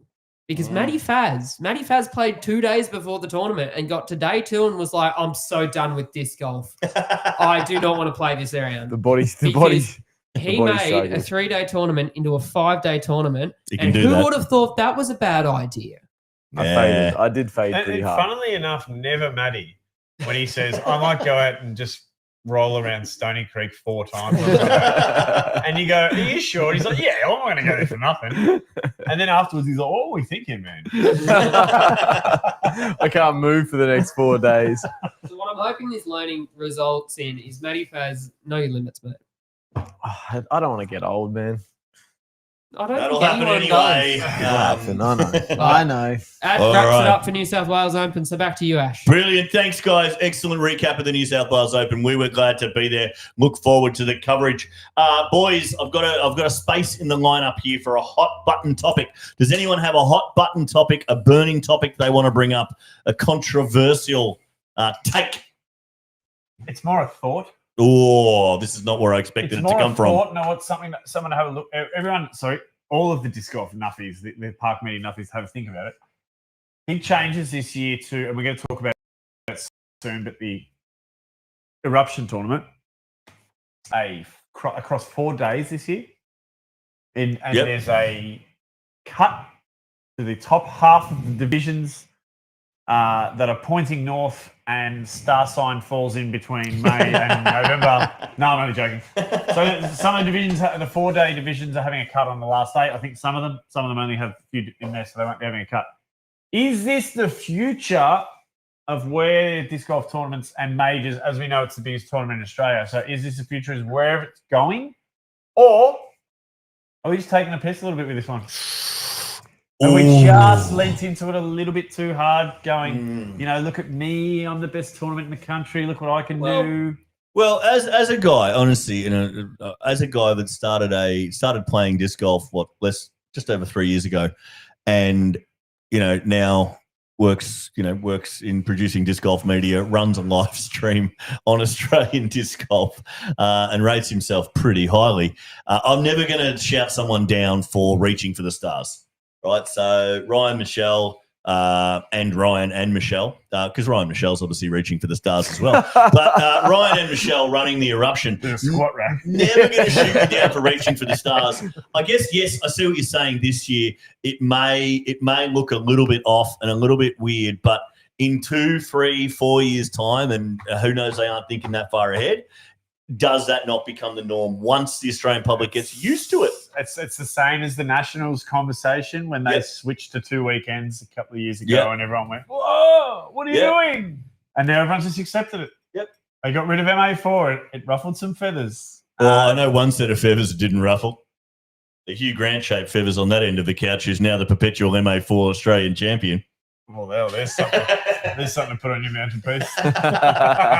Currently hidden in a storage box. Because of how bad you sandbagged that, and they got rid of the entire division. That's it. We know disc golfers. We know disc golfers don't like change, but Human eventually, beings don't like change. Ash. Simple as that. absolutely. But like I say, I'm never going to shoot someone down for shooting for the stars. What I think though is, I reckon it's the wrong way around. I reckon because they've got everyone playing, or they've got the top divisions playing 4 days. They've got them starting on the Thursday and everyone else starting on the Friday, right? Yeah. So we've got mostly, let's be honest, everyone in the country takes that Monday off for the horse race. Love it or hate it, everyone takes that Monday off for a day off, right? Why don't we have Friday, Saturday, Sunday, everyone playing? Last day, you've got the cut line, and then what have you got following everyone around? You've got a huge gallery. Yeah, why doesn't it work that way? I think they went for that in the Vic Open a few years ago. They I did. think it That's worked exactly well. what they did. They did? Because that was the Anzac Day weekend, and we played Friday, Saturday. We have got a comment from one of our favourite MPO players about whether or not you cash and how that changes things. And let's take a comment from Austin's in there. A guy who we know consistently doesn't cash. Frosty. So Frosty, as long as everyone who makes the cut cashes, it's a great idea. This allows people to play more aggressively for the win, as they're not afraid to not cash. I love it. I think it's great because I think that if you have this cut and you have the cut to the cash line, then everyone who plays that final day, it is not about whether or not they make money. It is about whether or not they win. Yep. And So you're saying So you they've get already 2 cashed by making Correct. the day? Yeah, 100%. So it changes their perspective. Exactly. And I think that makes for more exciting play, You then switch it And- up to be Friday, Saturday, Sunday, Monday. You've got a gallery with aggressive play with a strong MPO field, and suddenly you've got a cracker. And then you've got some Absolute some nutcases. peanuts at the end of day 3 too, just dumping them in the water. 'Cause Yeah. you're like, Exactly. I'm going to make this island. I'm If I'm gonna going make to that make it final to the day. final Yeah. day. Yeah. So yeah, interesting. It will change the landscape of the whole thing, but interesting to see how it plays out and whether everyone can get something out of that. Yeah.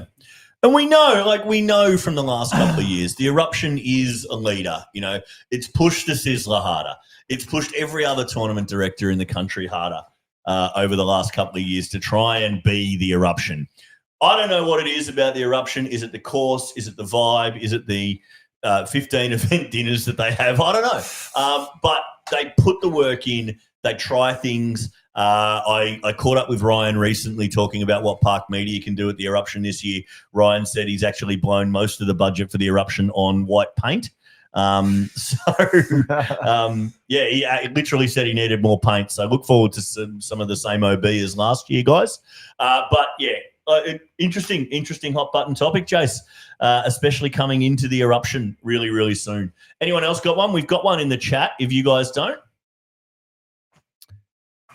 So Mitch on the go. I don't know who that is. On Fago. Mitch on Fago. I'm inclined to say it's someone who knows Canberra geography, so probably someone from Canberra. So Mitch from Canberra. All right. let's go with that. Rate my viewer's comment. Australia needs more disc golf courses. That's That's like saying Matty Faz. 1,200 rating. Oh, Yeah. so- okay, I'll take you back on that. I'll say it's 1050, but I think that it comes with a caveat. I think that Australia needs more 18-hole disc golf. Oh, yeah. Well, I that's think it. that Australia needs more 18T, 18 basket disc golf courses Mhm. because I think that that's where I don't want to say upper echelons, but it's where the majors go, and I think it's where people's aspirations for what a disc golf course can be go. Yes. Like I think that having nine basket 2T pads is practical, and I think that that's what we're getting into parks, and I think that that's great because a disc golf course versus no disc golf course is a disc golf course better. But I think that more 18-hole, 18T, 18 basket courses is 1050, and more 2T pad 9 basket situations is more like 950. They're both high. One is certainly higher. Yeah, well, I don't think you can rate it 1,200, Matty, because we can never shoot a 1,200 round in Australia because we don't have enough 18-hole decent courses to do it. Correct. So, yeah, 100% agree with what Kyle says. Adding into that Melbourne, Melbourne is a city with the biggest or one of the biggest disc golf clubs in the state, and we do not have an 18-hole course Yes. that we can run the Vic Open at, that we can run a state major at. That our players can get better at of all ages. We can bash up, Ruffy Lake, or we can bash up Bald Hill, or we can bash up Stony. But, turn up to a major, turn up to Western Park, turn up to the eruption, and you get found out. I 100% agree with that take. We need more courses, but we also need to focus in the right areas because like we were talking to Chris about before, if we don't have the courses, we don't get the ratings. Yeah. So that's where I'm at. And our players don't get better. Our players can go to Am Worlds and Champions Cup all we like, but they're not going to get better unless we've got better courses for them. And I think that is the thing because it's like Chris said, like the Australian bubble, the US bubble, let's say the Japan bubble. We've all seen Manabu Kajiyama, who was 1050 for a long time, and then went over and played in the US and didn't place very highly. And got his pants pulled down. Well, it's the fact that even if we inflate the ratings, there's a point at which a 1050 in Australia is not a 1050 in the States. And the only way that those are going to kind of come into equivalency is if the skill level in Australia starts to match that, if we've got courses that are similar that match that. So it's a whole process. It's the goldfish principle, isn't it? You're going to grow as big as the pond you're in, and you're going to get the skill set that the course that you're playing requires you to play. Simple as that. Boys, anything more on that? Mitch, I'm sure you didn't expect this to go that far. But boys, anything more on that? No. You two look shell-shocked. Are you okay over there? Oh, we're spectating. What? Two white guys agreeing on stuff. It's just like watching a podcast live. Isn't it? Whatever you guys think, I think. Yeah. About To be this honest, subject. yeah, it's bleh. Next. All right, Lamb I think that'll do it. Do we want to run commercials and come back after a short break? All Ash? right. Are we up to commercials yet? Yeah, we are. We are. Let's run a commercial and let's come back. See you soon.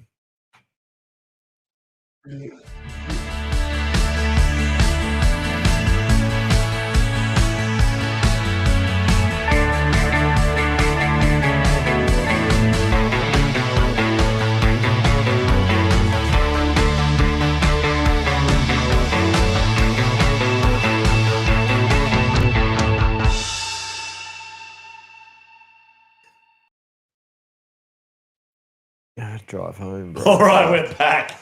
So I guess thanks to that. Thanks to Guff for all the support they've given us over the last year or so. I guess we're getting to the end, guys. We've got a couple of things left. Upcoming tournaments, where you're going to find Parked. We know we're doing nationals. Kyle, I'm going to hand over to you to talk about where we are next. Oh, you'd never guess, Ashley, but No. we're at the Eruption. Oh, my Tower goodness. throw. Are you excited? And just so that we can capitalize on this excitement for the Eruption, We got something coming out. as Maddie said, we have coverage of last year's Tower Throw coming out the moment that this episode concludes What? on the YouTube, Jason. On the YouTube, Yeah. on the internet. Oh my goodness! Straight out to the internet, straight in front of your eyeballs. Wow. Keep your I've eyes not got enough peeled. internets to watch it. Jack Hannemeyer, Casey Jack Sifanos. Sorry, before Maddie murders the I think rest Ken of those Brady's on there names, too. we have Casey Hannemeyer, Michaela Kerr, Daniel Blackburn, Jack Sophonius, and Gareth Morgan are your lineup for Tower Throws. So tune in for all of the fun and shenanigans from there as a sneak peek for what's going to be happening this year as well, and Tower Throw as well. So, yeah, we've got a comment on the chat. Yep, interestingly in the chat there, from Dan Frost in Canberra, he says, Park Media, come to Spring Sling. As we say, as Jerry Maguire once said, Rusty, show me the money! And we will be there. Or show us the hospitality at least and cut down the money. Frostpitality. I'd love to come to the Spring Sling. Yeah, And honestly, a weekend with Frosty sounds fantastic. it really does. It doesn't even have to be disc golf related. I would go away with Frosty for the weekend. I miss Frosty. Yeah, I miss Frosty too. Yeah, I do. All right, so we're going to the Eruption. Keep an eye out for the Tower Throw. Fuck, let's never have anyone on that drinks whiskey again. Keep an eye out for the Tower Throw after this episode concludes. So probably about 3 a.m. in the morning. Tower Throw video released, and then obviously thrashing out the details furiously of live coverage with ADG and the tournament committee over in WA at what did we decide on in the end? Mundwaring or the Pump House? The Pump House. Over at the Pump House. Pump House. Yeah. It's a disc golf course, not a brothel. We are Boys. going to refer to that in the Nationals coverage. The as Pump House. The Pump It has House, to be yeah. the Pump Welcome House. back to the I Pump think it's been House. decided. You are looking at the Pump House. Frosty misses us. Oh. Yeah, we miss Frosty. You can have my change jar. Someone needs a dog sitter. All right, cool. So we are almost at the end, boys. We're almost at the end of tonight's shenanigans. But I did want to share something really quickly. Okay, so obviously you guys saw We experienced. experienced a video during the week of the guys on the boat making up their own hole at the New South Wales Open, throwing off whatever that was, a pontoon, a yacht. John. Houseboat for Hina. It was like a barbecue boat, wasn't it? I know, yeah. It was. I called it the SS Piss Wreck. 'Cause those guys were never sober. I don't know how they played. So Hungover, if you haven't done it, check out our Slowby. Instagram, park.media on Slowby, man. Instagram. We've got footage of these guys making up their own hole, complete water carry onto one of the baskets there. But it inspired an old friend an old friend of ours. Everyone in this room should know who this person is. But actually sent us in a video of elves playing overseas somewhere. And I wanted to... That'd be good. I wanted to just play it and see if you guys could figure out where is this player. So we're going to watch this whole video. Okay. So they've gone to some bloody effort, I tell you. There's no sound, so we can talk over it. Interesting. Yeah. Oh. It's like Pride banner, is it? Pride banner, no. So is this It looks like an New York. international course? Well, a course overseas, yeah. Oh, it has to be in Europe somewhere. You reckon? Mm-hmm. Yeah. Oh, this is Estonia, Estonia, Kyle's guessing. I think. Reykjavik? It looked Icelandic to me. Oh, Helsinki? Just outside of Helsinki? Berlin? Oh, man. No, I'm gonna Bratislava? stop guessing. I'm gonna stop guessing because I feel like I. I'll guess it if you think you know it. An old friend. I mean, there's no way I could guess the course, but the locale. What do you think, Matty? I'll go with Helsinki because Okay. I just know Iceland has innumerable amounts of disc golf courses. Sorry. Is that Are you- Paratosh? Are you saying? Paratosh? Are you saying that Helsinki is in Iceland? Is that Where what is you it? said? with Sorry, that? no, Finland. Finland. Paratosh. This is Paratosh Devar. Does he The- still give a shit about? Oh, that, Not putting. he's got the Paige Pierce elevated Here we pullback. go. Is he So here's him throwing one of those holes we just saw a fly through off. Oh, decent little flexy forehand there. That's made 54 hand. Oh, he points for nothing. Right, I'll show you a bit of a slow-mo of that. What did he hit the third tree? We'll see. Matt. Made the Mando, third tree. There it is.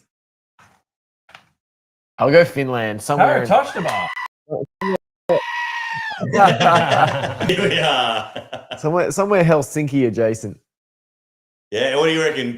Matty reckons Helsinki. Kyle? I just want to say Estonia because it's the only other place that I've seen put like those wooden slats on the trees. Yeah, they do that. Jason? Norway. No way. Kyle, spot on. It's Java God. Disc Golf Park I in played You been Estonia. there? I knew He's you so, would say that. he's so wasted. I literally- He can't remember Hey, that hey. he played there. I Oh, literally forehand. put this on because Matty loves Oh my Estonia, god. and I thought Matty might get it. Roll But back the Java- footage. Come on. You are such a letdown. It doesn't count when you already know where it's from. Java Disc Golf Course. So is for those of you that don't know, which is probably all of you, Paratosh, Estonia is a good guess. Yeah, spot on, Mitch. For those of you who don't know, Paratosh is actually the guy who got Jason and I into disc golf in the first place. So it's his fault. You have him to blame. You have him to blame 100%. But he is on a career break European vacation at the moment, and he's been to basically he started off in Mongolia, went to Kazakhstan, then he was in wherever. Azerbaijan, yeah, where I was going to say wherever Baku God, is. the obscure country. Tour. Yeah, and now he's in Estonia, and he's actually gone to Yave Disc Golf Centre, and he's met a guy by the name of Andy Dyes. So Andy Dyes Custom Disc Golf does some incredible disc golf dies. He's supplied Parry with a few of them, which he's going to bring back and show us, and maybe got me a few little treats, or us a few little treats from there as well. Oh my So goodness. yeah, so he got his drone out and took us I love free stuff. around the Yava Disc Golf Centre. Thought you guys might appreciate that. So, Paratosh, hello, Estonia. Hooray! Yeah. Thanks, So, mate. yeah. Bag yourself a rush. So I think he basically gave the game away before he left, but couldn't go to Estonia without playing disc golf. So wonderful. And I think after Parry's little shot on, I don't know what hole that was there, there's no better way to segue into the next segment, ladies and gentlemen. other than...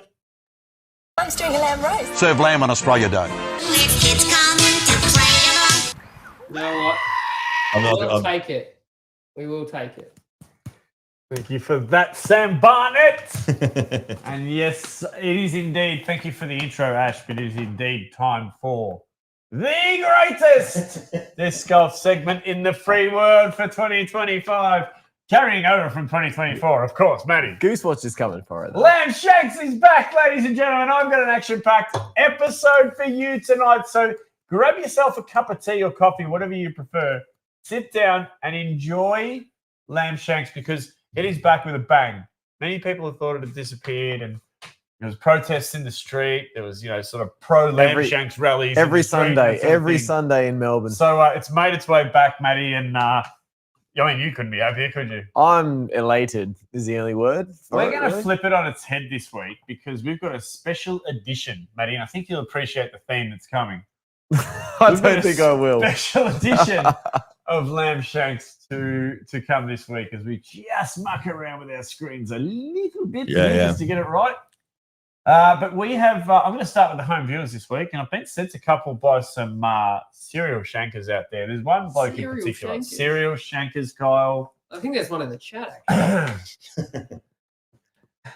There might be, there's some guys are getting really into sending me. So I'm gonna stop right there, and I'm gonna tell the Park Nuffies out there and everyone watching, for the hundreds and hundreds of people that watch this show, please send me your shanks because this segment quite simply does not survive without your shit shots. It's crowdfunded. It's crowdfunded. And we all throw shit shots. Everyone knows you do. So get them into me. I'm going to start that again. lambshanks@parkedmedia.com. lambshanks@parkedmedia.com is the email address to send your shanks of yourself or someone you know so that they can take part in this wonderful segment, as did a man by the name from New South Wales. And he's been sending me a few this year. Yeah. He's really got involved. He came up to me at the Sizzler this year and he said, does this qualify for a shank? I said, yeah, absolutely. Andrew Wisniewski, that does qualify for a shank. And since then, it's been open slather. He's just opened the floodgates now. And Andrew Wiz, I have to thank because he's been out there just churning out shanks for me, just always on the lookout, like a lamb shank flying monkey that he is for me. He was doing a warm-up round at the Central West Cold Snap with a man that plays MA50, I believe, called Josh Conroy, who's quite a good disc golfer. Yeah, second in MA50 at New South Wales. And this is what Andrew Wiz sent me just to prove to us that even though you might be quite a good disc golfer, Josh Conroy, you're not too good to be throwing the occasional lamb shank, my friend. So this is what happened.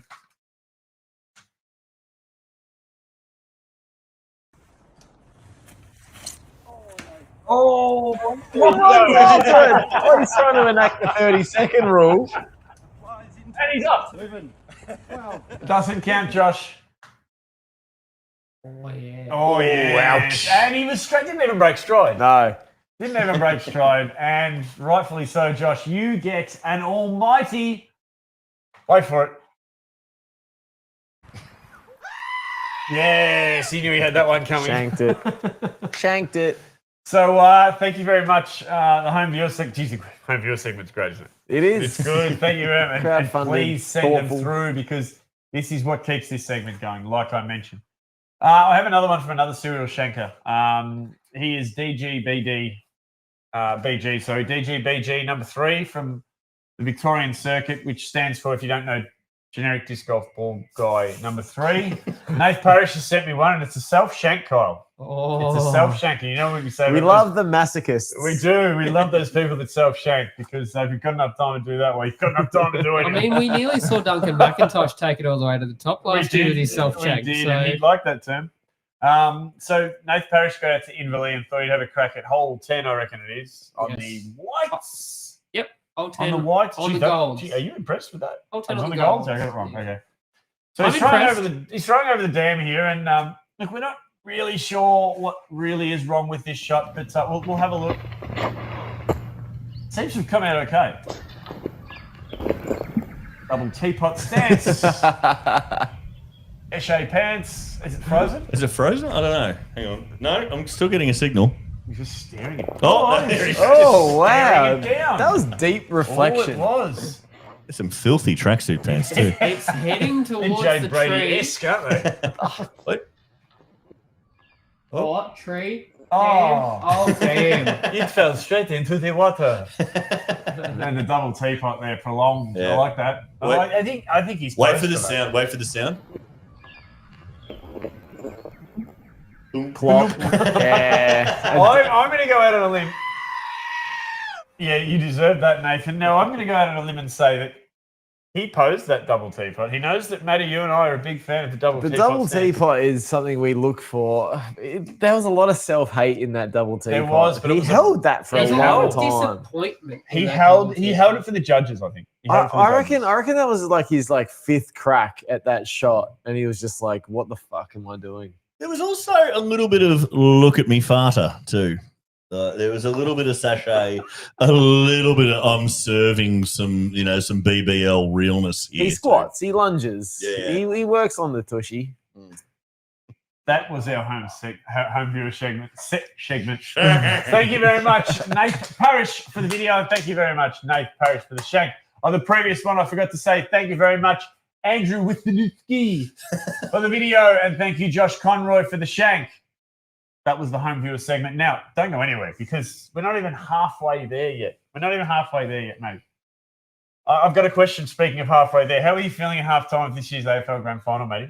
I was nervous. It was a draw. The first time in a long time that there'd been a drawn game in a grand final. So edgy. Yep. I was feeling edgy. 2011 was the last. No, the year before was the last. 9. Sorry, 9, 10, and I don't 1. remember. Brisbane. No, it's St Kilda Collingwood. I don't remember what It was year that was. 2009. Yes. No, but So, drawn at the half. Drawn at the half. 2011, yeah. drawn at half. So anyway, as you don't know, Matty is a Brisbane supporter. Proud. And as we know, a couple of weeks ago, he got to share in his team repeating their grand final performance. I'm spoiled. Repeating. I'm So spoiled. back to back, it doesn't often happen in the AFL circles. So I thought I would follow the theme because although I wasn't at New South Wales Open, Matty, I had my flying monkeys out there. And I Yes. had my detectives out there. One of your flying monkeys had a camera fucking phone. And yes, I know. But I did happen to have, I came across some footage, and some footage was sent to me as I have my parked detectives out there. And I came across a couple of double ups, a couple of repeats, a couple of, I don't know what you call it, like a couple of doppelgangers. Yep, doubles. So I remember you and I commentated the Nationals last year. Clayton Beck threw a forehand off the tee of, I think it was two. It doesn't Hole really two? matter. Hole two. I think His it's first hole two. forehand of the day. I think it's hole 2. And it never featured on Lamb Shanks, but this is it. Let's have a look at it. Because this is how Clayton. This is a new one. So this is a new one at the New South Wales Open. Okay, so Not how you wanna say that was 2 weeks ago. That was 2 weeks At ago at the New Rath's South Wales Mines. Open. Here he goes. Clayton Beck. This is how you start a tournament. He's aimed for that little. Turf. He's trying to get the big skip off that bald patch. So that is a Turf Dog 3000. Did you see the arm? Yeah. he gives the. And it got me thinking. I've seen that somewhere before. Okay. So the Nationals last year, we were commentating Matty live, and Clayton was on lead card day 1. We got to the tee of hole 2, and this is what Clayton served up as his first forehand of the day. As we're going to rewind. Clayton takes the Oh forehand. wow! Oh, no! Yeah, what do you say about that? Shank tank? He did the hand. He did the hand twice. I love that he claims no responsibility for Right this. into the turf. He did the hand. I can't believe it. We have to name it the hand of Beck. Oh, Ash, can we see the first one again? The hand. We Is can that actually, possible? Matty. Let's have a look at that again. Which one? The first one. The first one. He Okay. gives the, what do you call it? The hand of. The hand of Beck. Would the you hand like a side by side view, Matty? Yes, that let's see would them be- side by side, Ash. What a wonderful. Have you heard it that queued up?